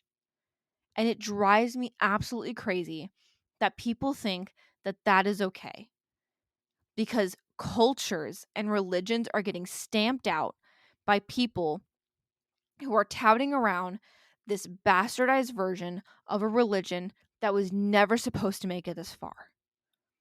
A shitty ass, modernized, whitewashed version of a Middle Eastern religion that has fucking nothing to do with you. People gotta let it go. They gotta fucking let it go. Because I'm gonna be so goddamn honest with you. God does not give a shit about you. Jesus does not give a shit about you. God's not real. The universe isn't real. None of this is real. Okay? It doesn't fucking matter. And if I can walk into a Catholic church and know that I am not actually being handed a piece of a body of a man who died however many fucking thousand years ago, then we can suspend our disbelief for 2 fucking seconds and let people do whatever they fuck they want to do. But I hate the fact that people with these you said Abrahamic religions? Abrahamic religions, yeah. I'm so tired of Abrahamic religion people going out of their way to stick their nose where it doesn't fucking belong. Because if your religion is constantly touting that you have to recruit a shit ton of people and it is your life's goal to get as many people involved as you can, you're in a cult. Now you can go off, sorry. To clarify, like, it's not just I can only speak from a Christian-based perspective because I was raised Christian. I I was have not. never seen any other religion go as hard on recruitment as Christianity. I like with Judaism, you have the rabbis actively discouraging you quite a few times during it, like during the Like the initiation process. yeah, not initiation, but like I guess initiation. I just don't like that word You for want to that. know what it is? It's the easiest religion to be in. Give me a second, okay? Follow my train of thought here. It No, is the I'm there. I'm just like eh, it is. I wasn't. I was just surprised that you were the one to come up with that. I'm not this is not an original thought. Christianity is the easiest religion to be in. You want to know why? You don't have to change your personal beliefs to be a Christian. You can keep being an asshole.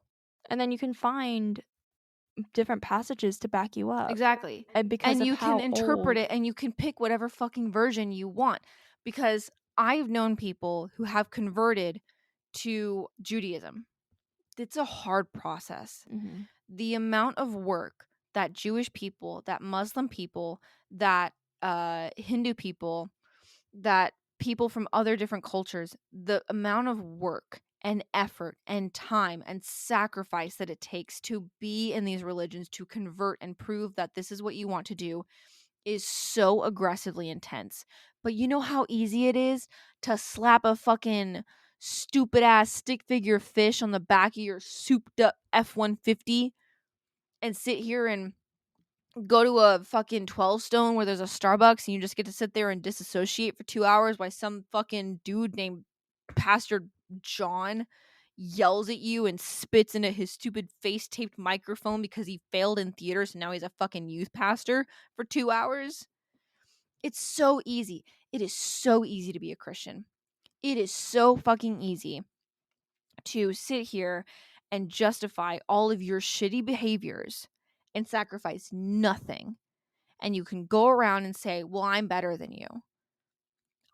There is not a humble bone in a Christian's body. And I'm generalizing here, okay? I understand it's not everyone, but just give me 2 fucking seconds, okay? Because I'm coming from the point of view of these cultures are getting erased because people have these fucking opinions. So if you're getting offended and you're a Christian, just sit the fuck down, okay? This isn't about you. Maybe it is. I don't know. If you're getting offended, go to therapy. But it is so easy to be a Christian.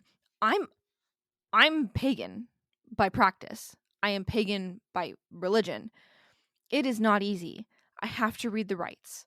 I have to change my perspective. I have to understand things. By my religion that I go by, everyone was crafted from the same piece of wood. But that does not mean that I have the right to go to tell you what you have to do with your life. You are my brother and sister in the same way that we all come from the same origin. We come from the same piece of wood. But I do not have power over you. I am here for you. I stand for you. I care about you. I don't give a shit what you do in your life. It doesn't matter to me. It doesn't matter. I'm not going to sit here and push shit on you that you don't need. But I have to make sacrifices. I have to change my perspective. I have to learn things. I have to educate myself in order to be a consistent part of the religion that I'm in. It is an active religion. Christianity is the most passive fucking religion. It is so easy and basic to be a Christian, respectfully. It's so easy. You don't have to put in any work. You don't have to do anything. There are people that put in the work and read the Bible. Cool. There are some people who take it really fucking seriously. Those are cults. But there's a reason why most cults are Christians or start Christian based. It's so easy. It is so fucking easy. And you know what drives me crazy even more? Is these people are so desperate to be people who have such active obsessions in their religion. But the only thing you can do with Christianity and be active is conspiracy theories, where you start calling everyone sheeple. That's it. You can either be in a cult or not be Christian at all. There is no in between. And look, I'm probably offending a lot of people right now. And I really, I don't care. Because I'm also tired of people talking about culture in a way that it just completely sanitizes the amount of destruction that Christianity has done. And I will 100% be one of the people to say that I am devastated for the amount of cultures that have been lost and the amount of lives that have been destroyed by white ass people, myself included, who have completely bulldozed over other people's religions and other people's cultures. And it is a huge loss to humanity, the amount of cultures that we have lost because of this, that were not able to be recorded, that were not able to be cared for. We are not meant to be the same. We are not meant to have the same religion. That's a fucking cult. And it drives me absolutely fucking bonkers. I hate it. I hate it. I fucking hate it. You ever sit in a church as someone who isn't religious and listen to a Christian service? It's a cult. You ever sat down and listened? You go in, you get food, you're handed a little pamphlet. Because I've been in a church before. Can you believe that? I've been in multiple churches. I know they give you the little pamphlets, right? You sit down, you have a book.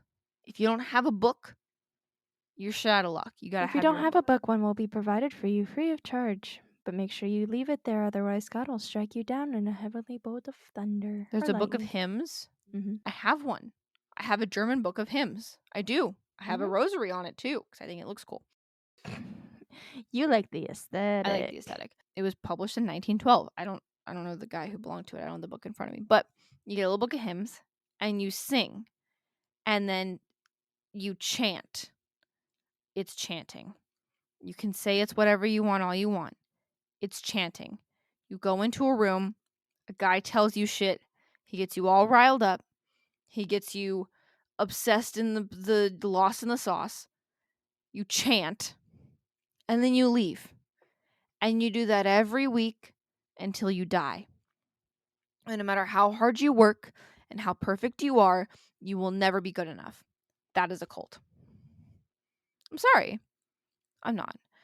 It drives me absolutely crazy. There is no sense of community. There is no sense of self because everyone else is a little temptation asshole. And at the center of it all is your little ego. It drives me crazy. It drives me absolutely crazy. I hate it. And this isn't just basic Christians, okay? Look at you two Catholics. As somebody who was raised religious, it's very much It's jarring for someone who wasn't raised religious. it's a popularity contest. A lot of people like to claim that they do things for community because there is this false sense of community I've noticed with certain churches, but it's ultimately a look at me, I've done this many good deeds. Now, it's think about people who are performative on social media. Christians are like that in real life to the max. It is very, very obvious that they don't care. They have no desire to care, but it gets them brownie points that they can talk about at their next like meeting because it's not just church. If you grew up Christian, likelihood is you had youth group. Actually no. If you started I've been in a youth if you pastor situation. yeah, if you start out in Christianity as a child, you go to Sunday school. And then that's where they kind of like sort of sanitize it. But they're slowly like feeding like these more extreme topics, like for instance, Abraham and Isaac. I learned about that in Sunday school. That is actually one of the most disgusting things I think I've ever seen in my life. I We should do a whole separate episode on me discovering Christian stories because I've never heard of that story in my life, and that is actually disturbing to read. As someone who's not a Christian, has never been a Christian, that is actually disturbing. and it was And totally I'm sure there's normalized stories for in my me. religion that look really fucking weird too. Yeah, but that was, like, totally normalized for me. That's not okay. That's how I grew up, dude. And but, like, then you have, like, Sunday school, and then whenever you get old enough, you can start going to youth group, but here's the thing, you can't just go to youth group. You go to youth group, and then you go to the main service, because a lot of times the youth group like, the youth group, whatever they talk about, it also ties in with the main service. Now, there's a lot of churches out there who have multiple services throughout the day. Like, they have, like, a morning and evening service. I went to like, I had times where I went to both with depending on which house I was at.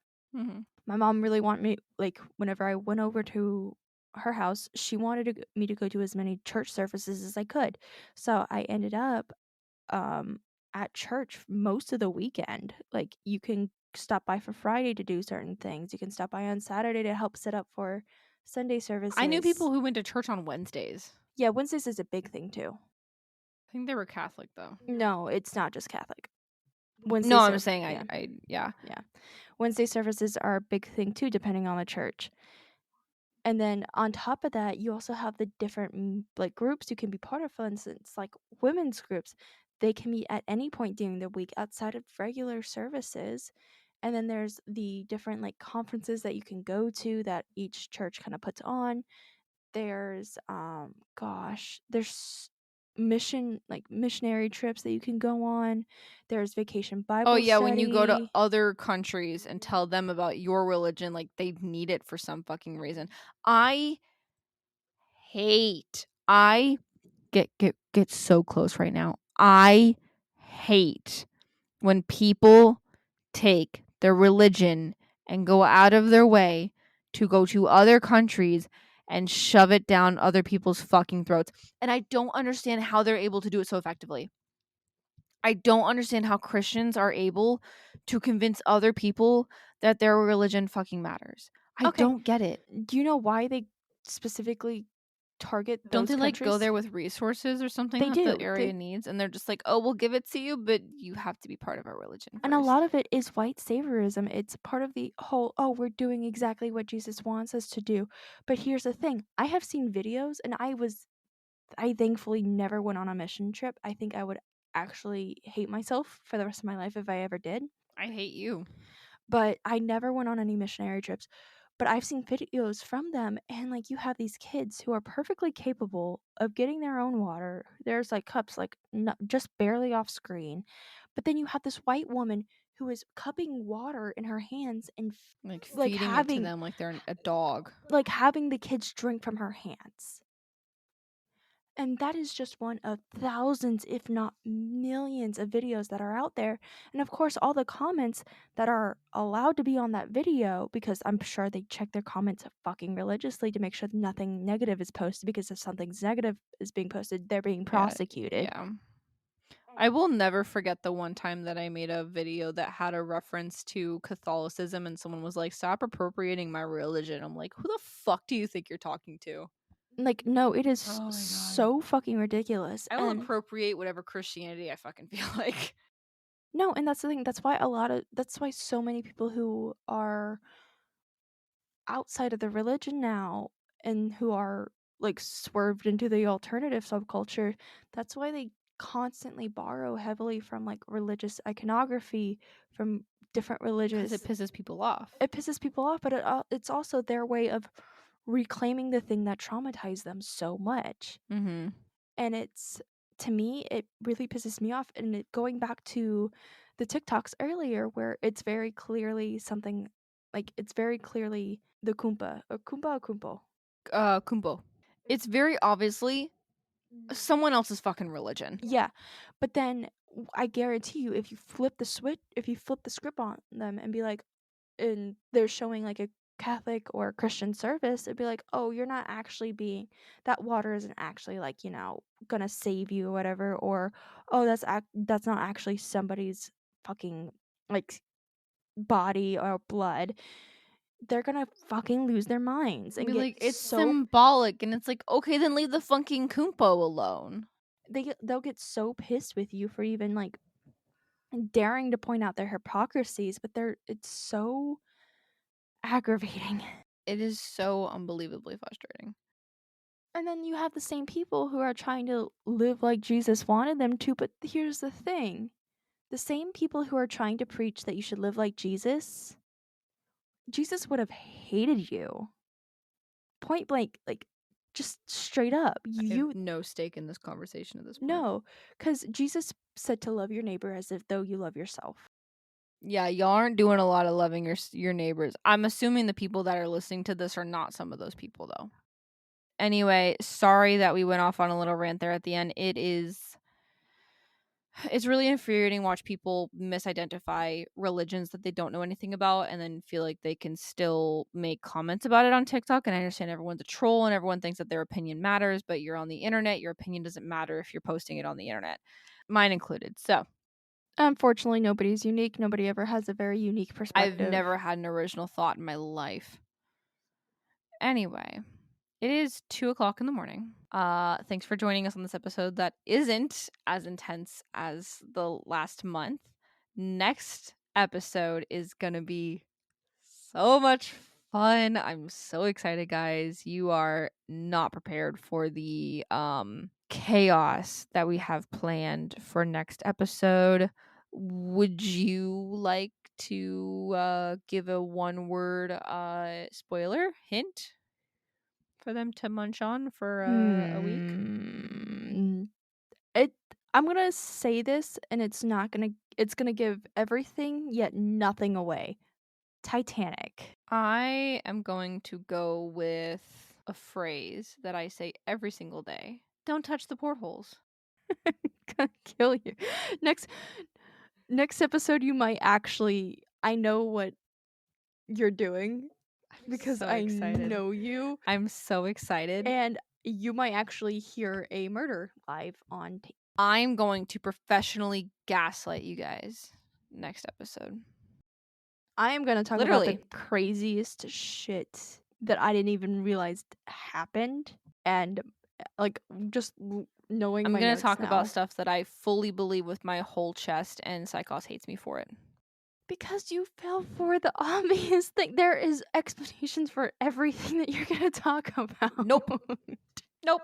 I'm so fucking okay. I'm ending this now before I say something I regret. Thank Good night, you for guys. joining us. Thank you to the Jola people for letting me tell their story. Thank you to Psychos for dealing with me for the last hour and a half. April Fools, bitches. I'm not sorry Thank you for somehow working it in a nuclear bomb. I do love me a good nuclear story. Dude, it's not even that I had to work it in. It's It that was the ending. it was the ending, and I Literally. wasn't gonna like end my story like that because I was like, ugh, that's too obvious. Oh, it But was great. It was amazing. good night, guys. Good morning. Good afternoon. Whenever you're listening to this, make sure you sit up straight, drink some water, unclench your jaw, and above all else, stay safe and keep learning.